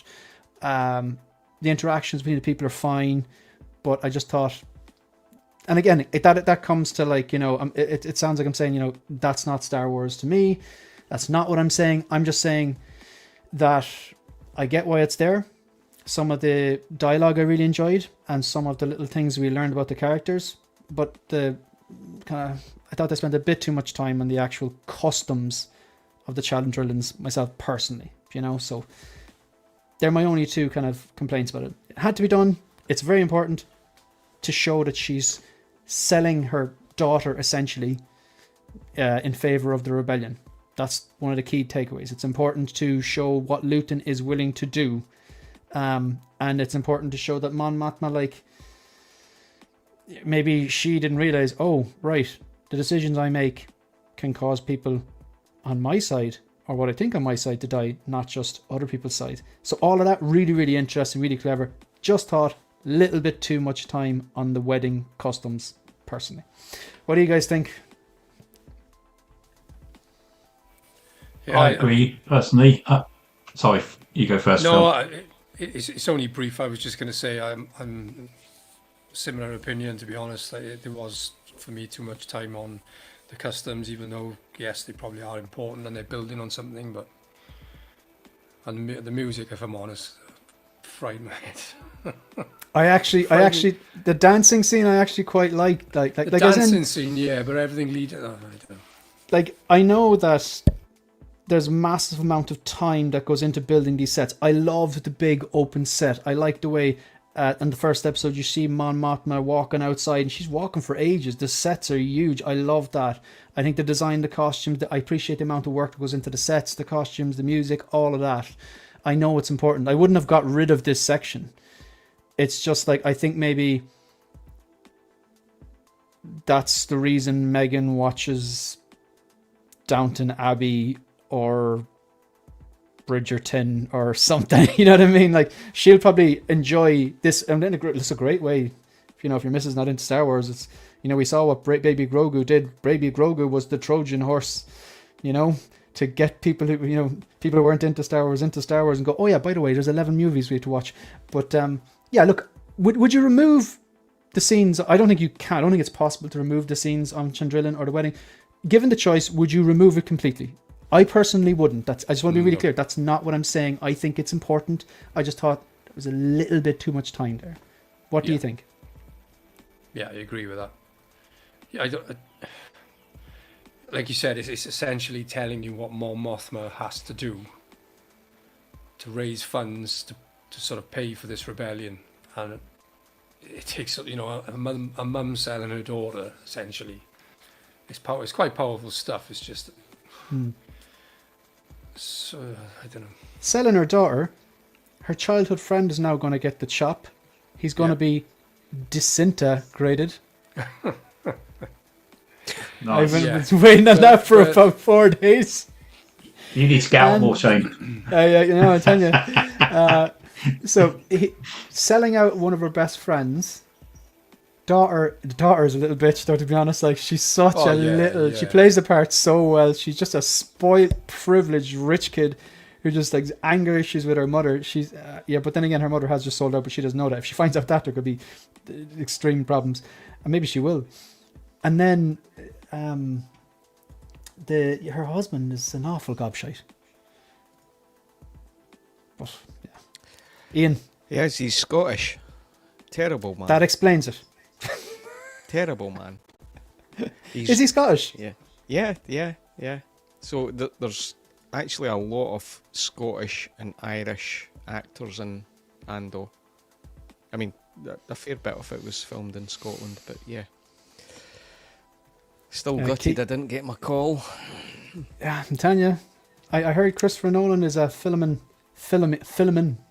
God, that's all sorts of wrong with it. Filming the Odyssey, parts of the Odyssey in Ireland. I'm keeping an eye on extras.ie. Even if I'm afield in the background, I'll know I was in one. But yeah, I think it's this summer or somewhere around that.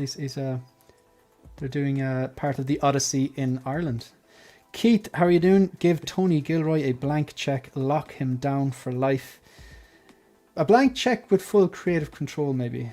Yeah. Thanks for joining us. Yeah.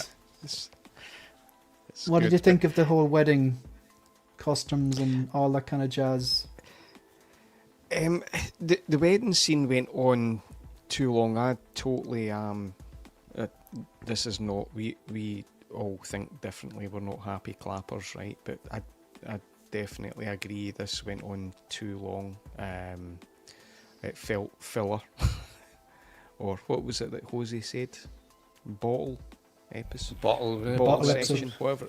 Yeah. I don't think any of the three were bottle episodes, though. But they definitely had parts. 100%. Listen, we can talk negatively about scenes or little bits, but still love what we've seen. And I've really enjoyed what I've seen. I'm big Andor fan. But for this, it was a little bit weird. I know that they were trying to delve deeper into the orthodox, so there's a kind of orthodox religious thing here, arranged marriages and all this stuff. And the way I took it, that this is the elite, they're not in the outer rim.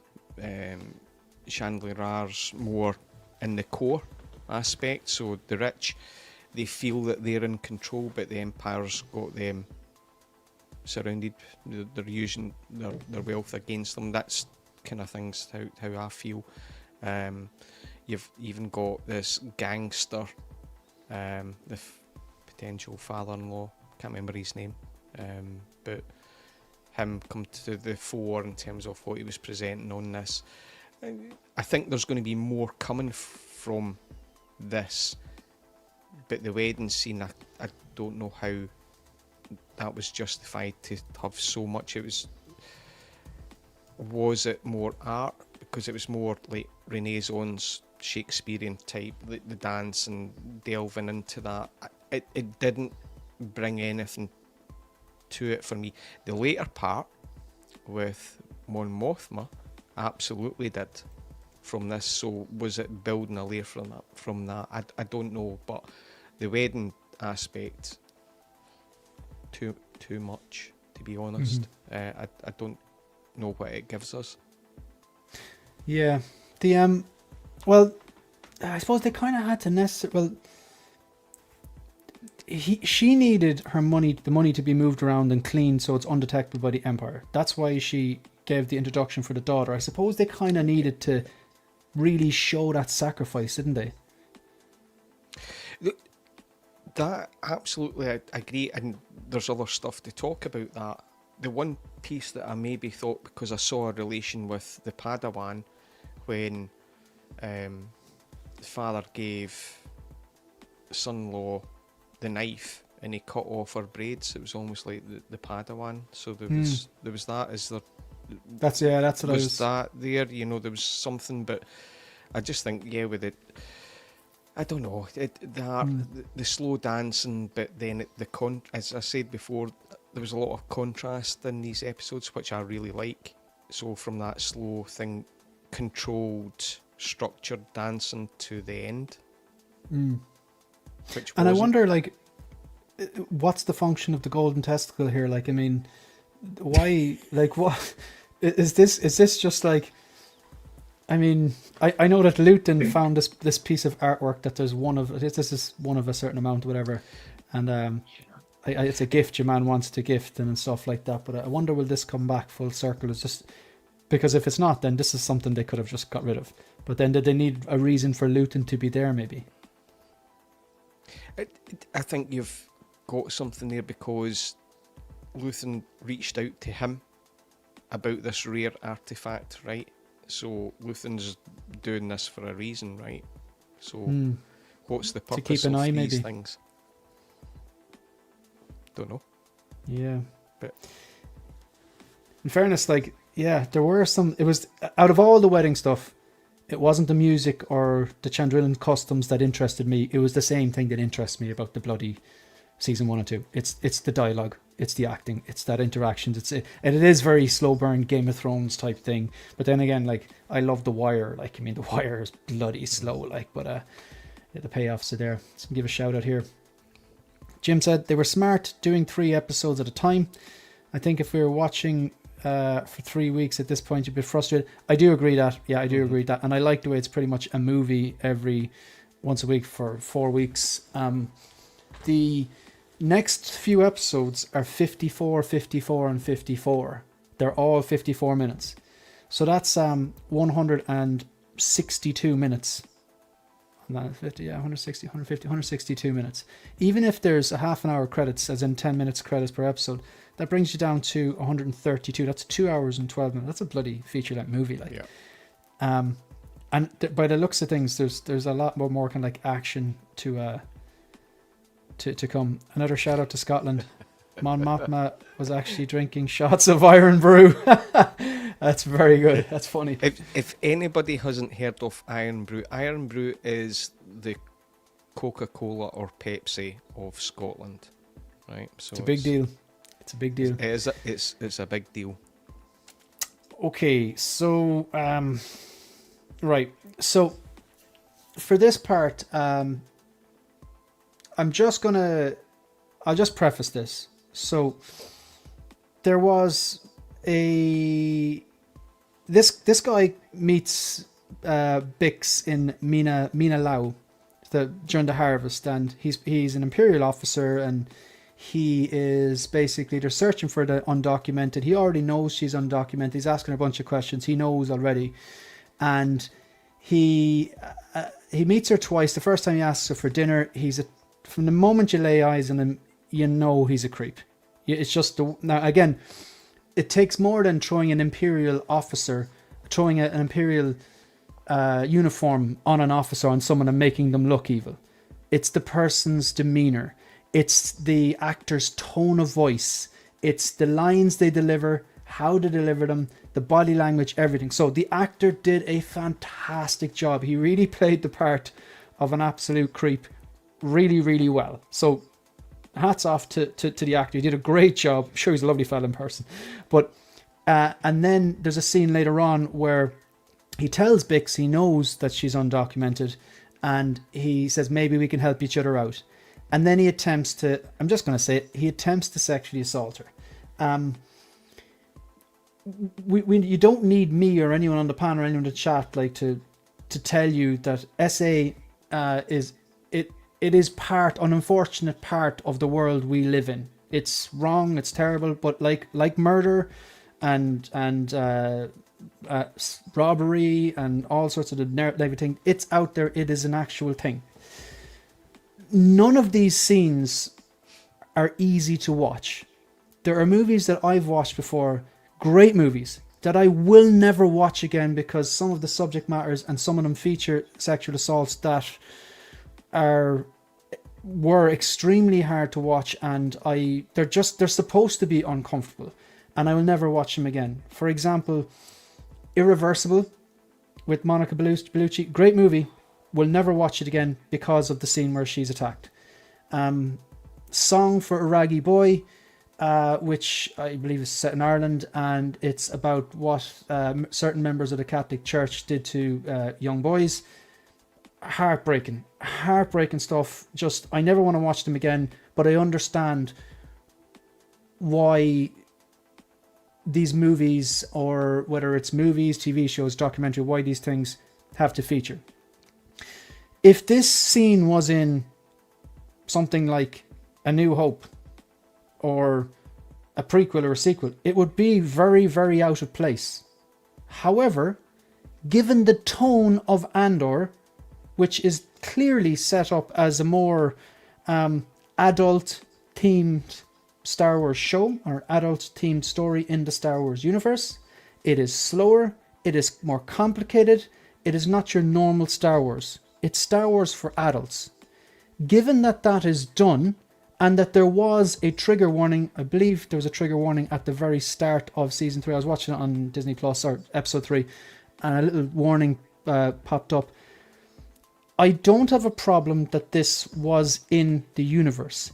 To be clear, I absolutely do have a problem with SA. You don't need me to tell you it's wrong, it's disgusting. It was a difficult scene to watch, but yeah, he attempts to sexually assault her, and she fights back and she hits him over the head with what looked like a Star Wars hammer. And the way the guy acted and the damage he took is a credit to the actor, and a credit to Bix as well, and how she acted. These scenes are uncomfortable. I get it. They're not meant to be comfortable. You're not meant to watch and feel comfortable with that. And it would be, I recognise, on another Star Wars show, it would feel out of place. But I do think with Andor, it is an adult theme. The show is designed to make you hate the Empire. The show is designed to help you want to fight the Empire. And we have seen them murder people.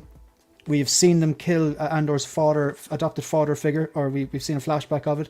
We've seen them take control and oppress the people on Rick's Road, try to ruin the funeral of Marva.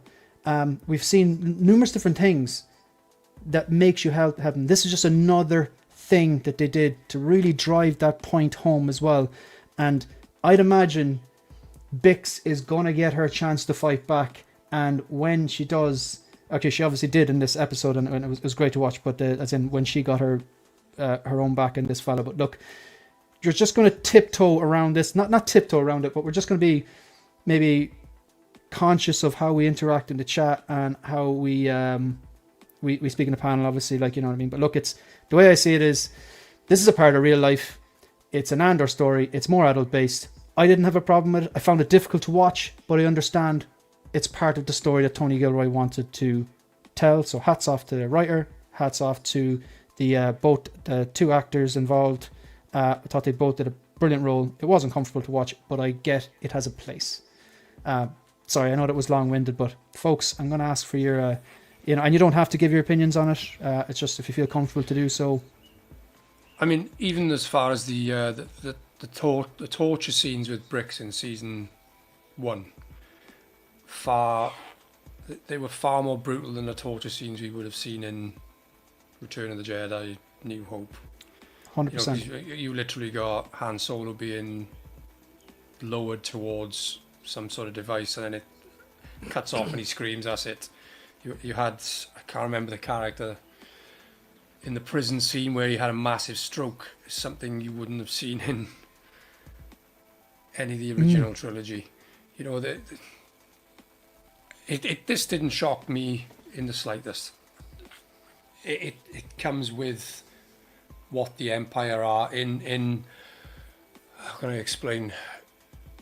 The original trilogy was in the 80s, where everything was a bit more, I don't know, comical, I suppose. Whereas this is almost serious drama, and I don't feel you can compare what goes on in this to the original trilogy, the prequels, or even the sequel trilogy.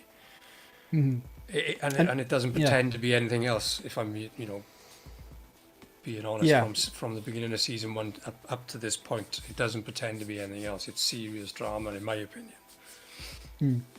Like what the original trilogy did was, okay, yes, it was groundbreaking in terms of special effects. We know that. I even watch it. So I love watching the behind the scenes, and I didn't realize up until like maybe about a year ago that some of those scenes where it's the inside of the Death Star and you see the Millennium Falcon landing. I know that was a model. I always knew that, but a lot of the stormtroopers you see lined up in certain scenes, like the Emperor arrives, it's just a bloody painting. And that's mind-blowing. That's mind-blowing stuff. Like, it was groundbreaking. The original trilogy, they're classics. It's groundbreaking special effects. I even think some of the effects stand up very well today. But what they did was they told a really good story of basically good and evil. Good versus evil. Really well written, really well delivered. You cared about the characters, and they did that great. And it was aimed at a younger audience, like you said. Yeah, absolutely. And it wasn't like you didn't see any younglings getting slaughtered, but you kind of saw that implied, obviously, in Revenge of the Sith. You saw him, essentially slaughtered a load of Padawans. You didn't necessarily see it; it was cut away. But yeah, it happened. They actually filmed, I believe, scenes like that, but then they didn't make the final cut. But it's not very often you'll see that in most films. You won't see the suggestion that kids are going to die. Yeah. But also the original trilogy wasn't aimed at adults. It was aimed as kids who fell in love with it and carried it into adulthood. And I think maybe this is aimed towards our age group now, realistically. People like, I don't know, people, it's not aimed at kids really, but people, adults up until whatever age, you know what I mean? So, yeah. What do you reckon, Ian or Bob? Me? Yeah. Shane, I think you covered it very well. Your overall synopsis, I thought I was... I'm not going to lie, Ian, I appreciate you saying that, but I had to nearly plan it. You know what I mean? Because this is that's a bad thing. And absolutely, this is a topic that people are uncomfortable talking about, but I don't think it should be swept under the carpet. I don't think people should be oppressed in terms of expressing certain things. I think this has a place in a mature Star Wars world. I'm glad it was here. We didn't see anything graphic. And you're right what everybody says in terms of you couldn't put this content into the original trilogy or the prequels, maybe even the sequels. The way that was, I don't think it would work. No, you couldn't. Andor, no. 100% it does, because you're building. It was the OT 1977 to 83. That period, it was a certain thing, and it's legendary. This tone is trying to tell you, building the layers of how evil this empire was. And we've talked just before the show, this is not something new. This is age history, the abuse of power at any level. Irish history, Scottish history, you've got things there, rape, pillaging, it's there. People are, I don't want to be negative on it, but you'd be an idiot to think that never happened. So they didn't graphically portray it there. They had like a nuance. It was just there. you're right. This actor in Beck's done well. He was brilliant. The acting on it was great. One of the things I really liked was as soon as he came in to the kind of home hub thing, he took off his hat and put it straight on. There was a Paul Young from the 80s singer had a song, "Wherever I Lay My Hat, That's My Home." That there's so much intelligent writing in this series. The little bits really stand out to me, and he put there, and that was him. This is my home, regardless, and it just set the scene. And I thought, this guy is really intelligent in terms of how he writes. So I know it's controversial, the scene. I don't want to see this because we're human. You don't enjoy this unless you're a beast, right? I've said this, it's awful. But I want to see it because it builds the layer of how evil the Empire is. I saw a comment from somebody saying Darth Vader wouldn't want to see this. It's got nothing to do with Darth Vader. This is power on layers. When you're in different areas, you've got these jumped up little arseholes that are abusing their power and raping. That's what's happened in history. I think it's amazing. And I applaud that this is in Andor. Well done. Well done. Even you can go back through, we could talk all day about how stuff like this happened through history. I mean, after the Battle of Berlin, when Berlin fell, it's documented that the Russians their superiors told them, "You've 3 days to do what you want, lads," and I won't get into it, but like, you know how that ended. Like, So look, it's essentially, it's not a kids' TV show. I do believe there was a trigger warning at the start of that episode. Just two things I want to address here. So the Humble Collector, I appreciate the Humble Collector is here. He's with us every Monday night. Well, I presume it's a he. Sorry, maybe it's a she. It could be presumptuous, but typically the viewing analytics, it's majority males who watch the show. But tough one. Problem is, I watch Star Wars as escape. Where will it end? Drug use, etc. I like that he's putting across, or they're putting across, a opinion that's a bit different, and they're doing it respectfully. I love when people leave a comment on a video going, "Shane, I disagree with you there. This head sculpt isn't good. I know you like it, but look, respectfully, I don't think it looks like who it's supposed to." Because they've made the effort to... Things can be lost in a comment. They've made the effort to go, "I'm not being a dick. Okay, I appreciate you made the video. I appreciate that you like it. I just don't think it looks good." That's important to me. You know, it's so easy to go on and go, "You're an idiot. Why'd you like this? This is shit." Then it's like, right, you're getting blocked. Or I'm going to say something back to you and then share it with my friends in the group and we'll all have a good laugh at your expense. You're not going to get under my skin, like, you know. But I appreciate that this is an example of, like, I'm going to disagree with you, but here we go. I'll counter that though. Would you like to buy some death sticks? I'm pretty sure death sticks were drugs. They were in Attack of the Clones, I believe. Also, we saw people were speculating that it was Rex. I think it was in a Kenobi show. Was that a Kenobi or Ahsoka? I think it was a Kenobi show. And he looked like he was homeless and he was a drunk on the side of the street. The girl that Andor's with in season 1 asks for her to get some Bezos, I think they're called, some sort of a relaxant. So like we have seen, you know, those kind of alcohol and drugs kind of mentioned or inferred anyway in Star Wars. But I appreciate the debate. It's important to touch on these awful things when showing the horror of war and evil. The only thing they could do better is maybe move the viewing age from 14 to 16. That's not a bad point. And look, Keith's a good friend of mine, but I will counter that. Typically, most teenagers are getting a smartphone, some of them as early as primary school. Okay? Most people, as I work in a school, would have smartphones. Now, I wonder how many of those smartphones have full parental locks on, which prevents them accessing sites they shouldn't be accessing. Compared to the stuff that you could see on other Netflix TV shows and stuff you could see on a phone that it doesn't have parental locks on it, there's a lot more worse than what was on this. But I do appreciate your point of view, and maybe that's something Disney could. I don't even know. I must actually check after. I want to confirm that there was a trigger warning, and I want to confirm to see if the recommending age is 14 or is it 16. Now, if he says it's 14, he's probably right on that. But yeah, thanks, Keith. Do appreciate that. Exquisite taste. Well done, Keith. Yep. I agree. On what? His comment. Drugs have always been on Star Wars, though. The Pikes controlling the space heroin. Death sticks. Yeah, that is true. That is true. Okay. So, yeah, look, we've addressed that. It happened. It's an adult team show.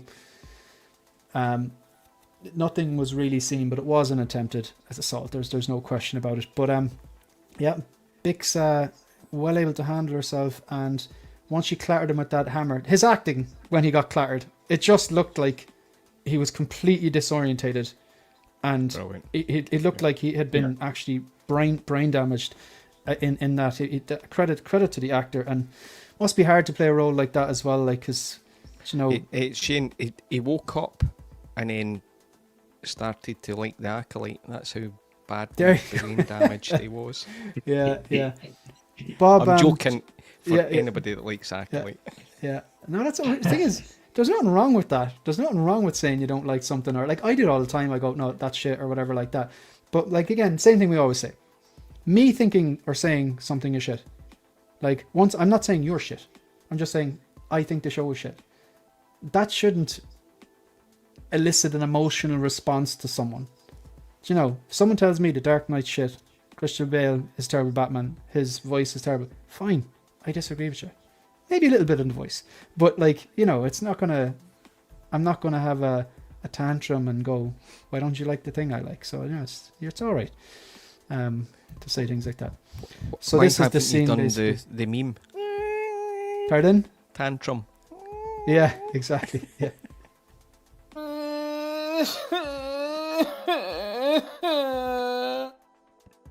So Bix fights off this guy. She goes outside. She's called out by the officer who's waiting outside, who knows or has an idea of what your man was intending to do.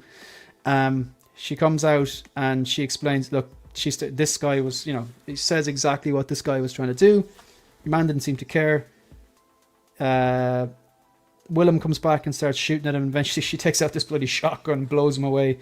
Very well done. Sorry, Bob, I didn't mean to, but I think I skipped you on that whole aspect. Do you want to give some thoughts? I to be honest, I agree with the things the three of you said. Hats off to the actors. You sort of felt the sort of forebodingness when we first saw him approach her and started talking 100%. About her husband and the comms going down. So there's kind of a warning for me. It's a kind of a warning. Oh, this is going somewhere a bit different. It was good. I mean, we're used to, especially with Star Wars recently, going to slightly different places. I felt reasonably comfortable watching it because I knew I was watching it within the confines of Star Wars. I knew I wasn't watching a movie that, there are some titles on movies, you mentioned the Irreversible, things like that. Things are going to be make you feel sick. So I felt, and I always felt Bix was going to, she's a strong character. So I don't know. I guess that subliminally in me was saying this is going to be all right. So I think, hats off to them for doing it. I think it was done very, very well. Like you say, the acting was top drawer. Echo what you guys have said about the subject matter. No, thank you. That's it for me. Good stuff. Thanks very much, Bob. Okay, so then we're kind of we just took a bunch of different photos, and this photo is a key point here. And I was trying to work out. So this is they realize the Imperials are coming. They have basically a kind of a job. These different harvesting centers, farms, whatever you want to call them, they're numbered, and they have a job. Their contact here has given them a job at 800, basically to keep them away because the officers are coming in, but they come early before they've left. So Brass is caught here. Willem is with one of the locals that he's started a relationship with, and of course Bix was in the home that they're staying in. just during the scene that we just discussed. So it wasn't unclear to me if the guy, their contact point, sold him out, or was Brass trying to protect him by shouting at him, "Are you just going to stand there and pretend like you didn't tell them we were coming?" Or didn't? My first viewing was like, oh no, he didn't sell them out. Brasso was protecting him, inferring that he ratted on them so that he doesn't get in trouble and his people don't get in trouble, because there's this weird way your man was looking at him. Then I watched a breakdown. They're like, no, he was ratted out. But then when I watched it again, I don't think so. I don't know if your man actually ratted him out. I think possibly he didn't, and Brasso was just trying to protect him by saying that. What do you guys think? Did that? I think it was quite. Oh, go on, Ian. Do you want to? No, Ian, do you want to go? For me, the only thing that I relate back to this is where the officer that was going to abuse Bix, he said, feed the men and leave 2 plates, or whatever it was, leave 2 dinners, 2 plates to come back. So he was determined that he was going to find someone. So was it Brasso? I can't. I would need to watch it again. I don't know if I'm off on that one, but it seemed like, was it him? So when he said 2 plates, who would that be? Would that be for the officer that was attacking Bix and the guy waiting outside? Has to be the 2 of them. Right. I'd imagine. Okay. It's the look of the farmer, isn't it? Again, but yeah. The look of the farmer to me would suggest that he was shocked by what Brasso was saying because he was protecting him. So you think the farmer didn't rat them out? Yeah. I and think he comes across as like a really nice guy as well. He does, yeah. I think the farmer. Yeah. I think the farmer maybe didn't know what the script was. I think it was like he didn't know. Like when people ad lib, it was almost like he hadn't been told what was going to happen, and Brasso was going to say something to you, because he kind of looked like he didn't know whether to. What was his expression?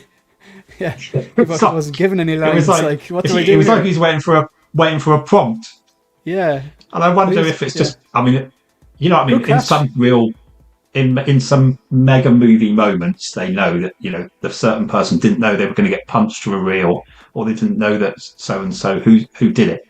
A bit like tell you one thing, like JR getting shot, but did he know? Don't know. If I was acting and some lad punches me as a surprise to make it look more real, and I'm suing.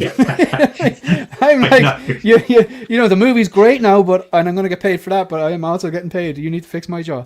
But apparently Heath Ledger wanted Christian Bale to hit him properly during the "Where is she?" scene, but some of those punches look pretty heavy and sound and stuff like that. But there's 2 incidents that exactly what you're talking about.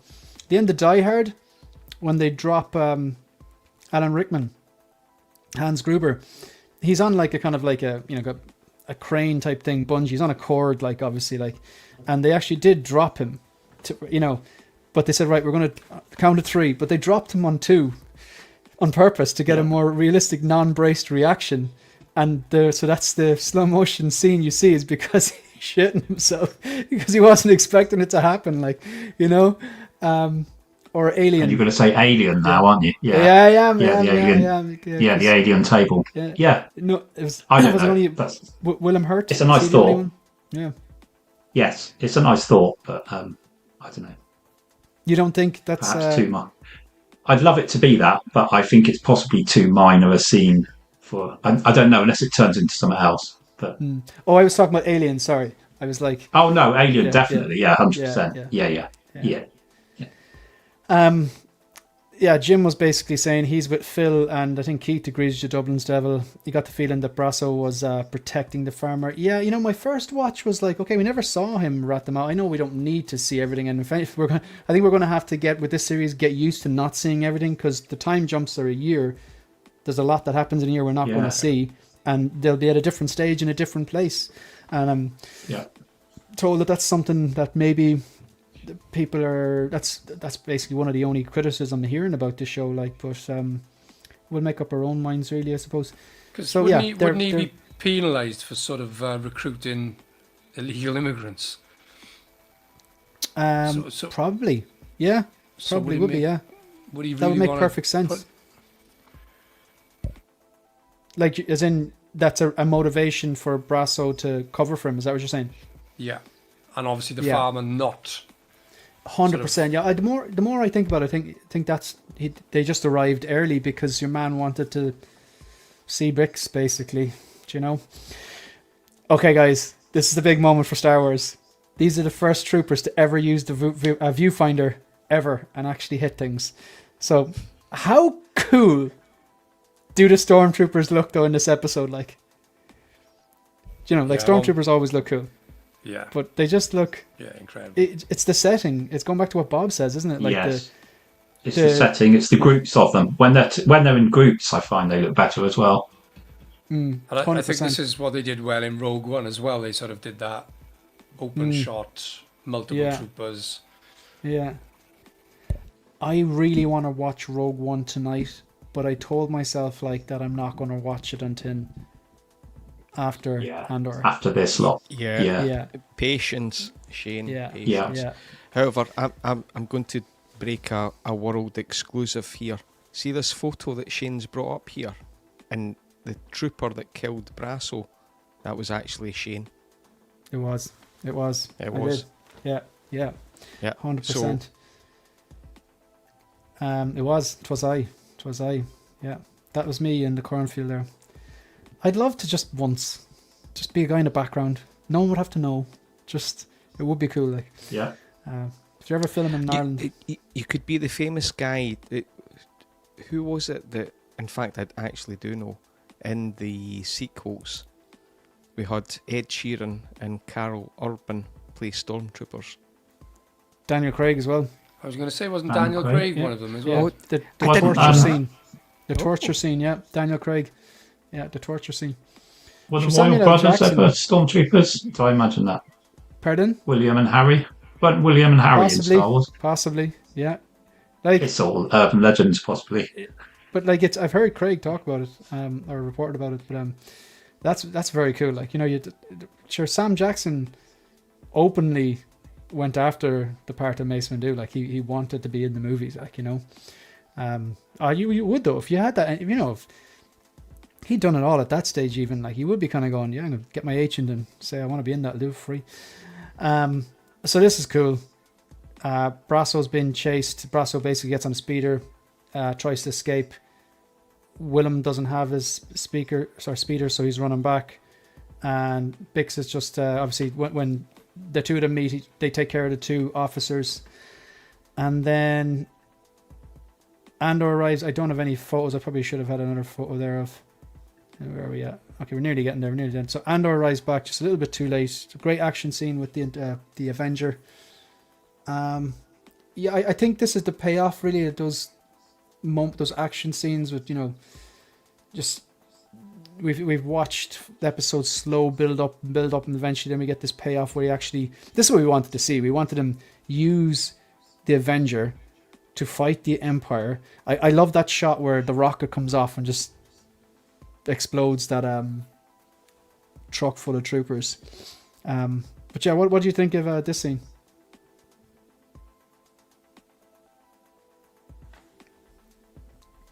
Sorry, who? Anyone? Who we need to work on the dead space, guys. We're too polite. That's what it is. You're too polite. Jump in. I like these guys jumping. If this was a cue for a dark side Anakin in a few months, you wouldn't be as polite, would you? Yeah. Quintessential Andor for me. This was brilliant. After cleverly took out the stormtroopers with the grain store and blew up that transporter. Then conveniently he's got 2 seats in his ride, so Jim got to meet the Dame Judi Dench. That's really cool. He was an extra, I think he said somewhere before that. He's an extra in Artemis Fowl. He said it was a terrible movie, but he got to be an extra and he got to meet Judi Dench. That's pretty good. What do you reckon of this scene? I thought it was pretty damn epic. For me, the best, I touched on it earlier, is when the camera panned from Brasso to him leaving. I think that was in this scene, was it? Yeah. Certainly near the end, but was it in this scene? Yeah, I think it was, yeah. Yeah. So that's a bit I really liked, the cinematic thing from that. Again, it's another layer about this whole thing's about sacrifice, Luthen. Sacrifice everything. Mm-hmm. So he's lost his. It's very good here. And regardless of the classes, the rebels, all the classes are sacrificing everything for the cause. That's the theme. Yeah. So what do I sacrifice? Everything. Everything. Correct. And then it finishes up with Mon Mothma basically is like, right, my husband, relationship's not great. Daughter's gone. Best friend is pretty much out to be disintegrated, and she's kind of like just cutting loose a bit. Like, so the music, I think everyone is adding this song to their Spotify list. Bit of a banger. And she's obviously cutting loose, having a few drinks, and just kind of going, right, I don't know what to do here. I may as well just try to enjoy this out night. of control, isn't she? Yeah, 100%. Like, so must be difficult because she can't confide in her daughter, her husband, and now her best friend. This was classic pressure. Her acting in this was really good because the scenes that somebody that slightly interacted with her, she was like smiling, and then underneath you saw the strain, the stress, and then straight away she's like that. She has one shot of Iron Brew, so Keith says, and then that kicks it all off, and then it's like that delirious, right, where she just completely let go. And I thought the music, I'm not sure if Phil, you were feeling the music, but I thought the lead up to that was fantastic. And then I really loved the end because they cut from different scenes, the kind of strain that people were feeling, and then back onto her completely letting go, where she's been cool. And just, it's like that mental state. She's just went, and then it just went black right at the end. Yeah. I went, whoa. I thought it was quite punchy, but yeah. Yeah, it was a weird one for me with the music. Initially, when that disco ball came out and started playing, I was like, what the hell is it? You know, it was because Star Wars music is, I don't know, sort of really, it's kind of out there. Some of it sounds out of tune and all that, but as she was sort of spiraling out of control, then the music felt relevant, strangely. So I sort of got on board with it. I thought the Cantina band would have been a bit more appropriate during the death scene. No. 100%. do, Brazos dead. We're horrible people. Yeah, I know that Keith and our friend Jason were big fans of the music. I do quite. I like love it the as music. well. I must admit, Yeah. I think the music covered a lot of different emotions and scenes as it ebbed and flowed. And I just thought I did turn the sound up at the music, and I just really loved it. It was like proper. Felt like it was in the cinema almost, but it was so different. It was refreshing. They used it quite a lot, but for me, it worked. This is the part where we're just finishing up now. I know we shouldn't do this because it's only 25% of the series. There's 3 episodes out of 12, but if you had to just grade, say out of 5 stars collectively, the first 3 episodes, not like individually, it'd probably take too long, but like, what would you go for? Like, is this 5-star TV? Is it 4-star, or is it 4.69244294? Ian, what do you think? I wouldn't do the decimal places, just because it annoys you. You can do it. Tell you what, you can go. Just give us full stars or half stars. Keep it simple. For me, it's 4 out of 5. We've got to watch because the reviews are really high, so expectations are high. And from what I hear, it gets even better. I really enjoy. Here's the thing. I like this forum that we can talk about things that we didn't like, but we still loved it. You can still, it's not like, it's not binary to me. So really enjoyable. 4 stars. Watched it second time.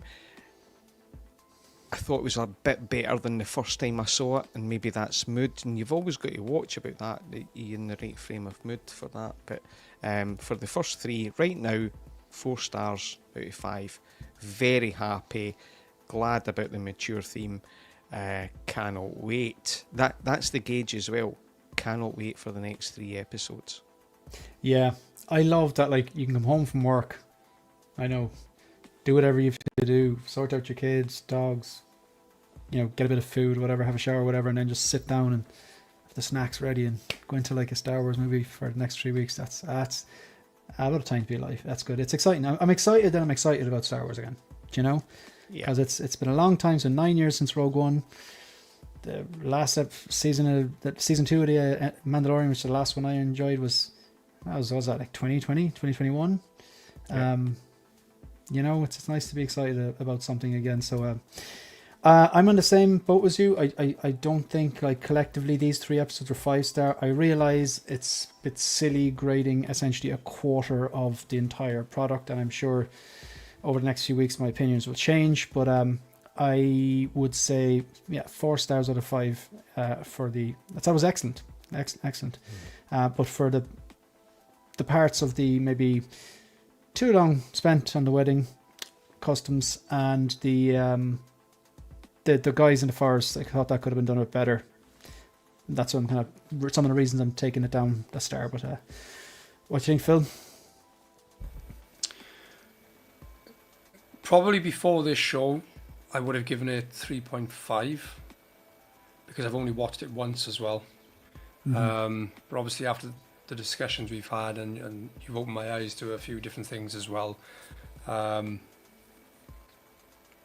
probably say 4. Jim didn't hit the nail on the head earlier though when he said if this had been actually split over 3 weeks, if it was an episode a week, fair point. I think it would have made the score possibly just a 3. Yeah, could have been. Because it would have felt very dragged out. So I'm glad that they have condensed it to 3 a week for every year. I think it was a great call. I think it's a nice way of telling the story with the 4 definitely. BBY and then 3 BBY. I think that's very cool. Yeah, very good. Very good. What about your... 3.5. Sorry, guys. 3.5. And then, what do you think, Bob? It's funny. For sheer entertainment value, I could give him number 1 5, number 3 5, and number 2 maybe 3. That's where I'm at as well. I think 1 and 3 were stronger than 2. For me, they were. Just for pure entertainment. I'm buzzing for next week. So it's a massively strong 4, at least for me. Just loved it. Just so many good things for me outweighed the couple of little bad things.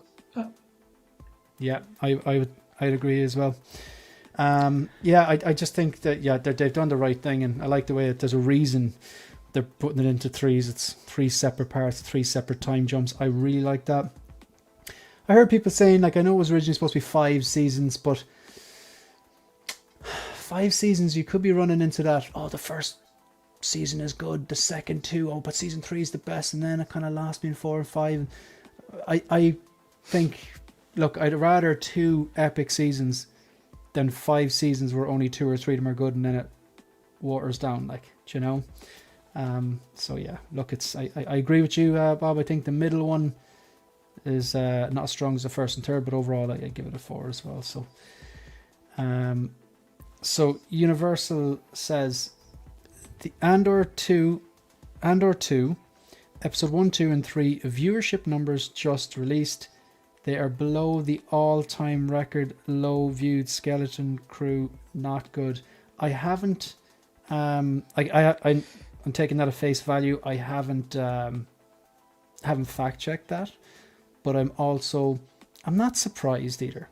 I'm not surprised because I think people are absolutely missing out, but I think people would have watched episode 1, 2 or 3 of season 1 going, oh, so slow, it's not for me, and then not getting the benefit of One Way Out, of Marva's speech, of the epic space battle with Luton, of Luton's monologue, and all those bits. So unfortunately, people are missing out.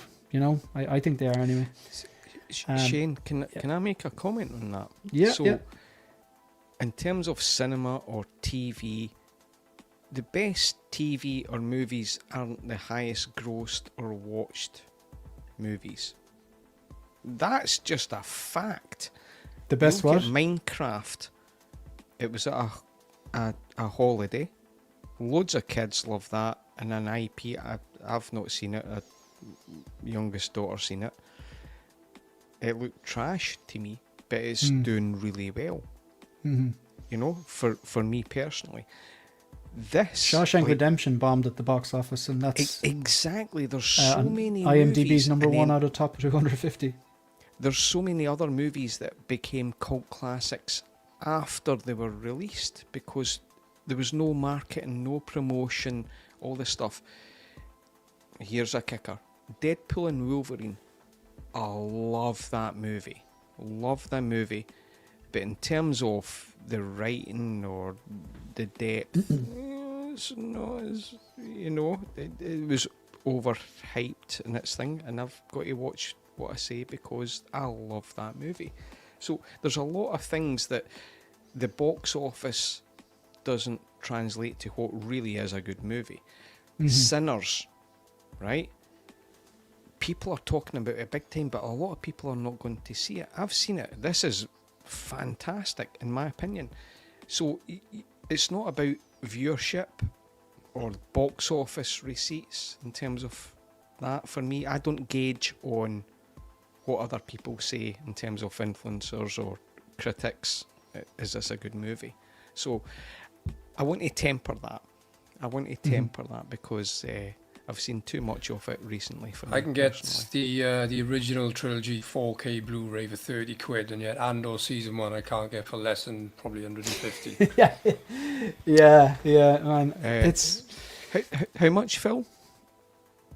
150. Yeah.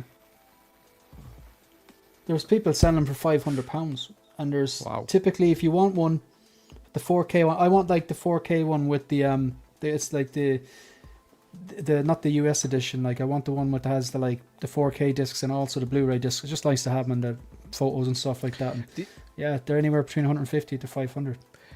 And Andor season 1 4K steelbook will go up when Andor season 2 releases. See when they tie in to Rogue One.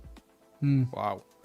I wonder would they ever do like Andor season 1, 2, Rogue One steelbooks or big box set or whatever. But hoping so.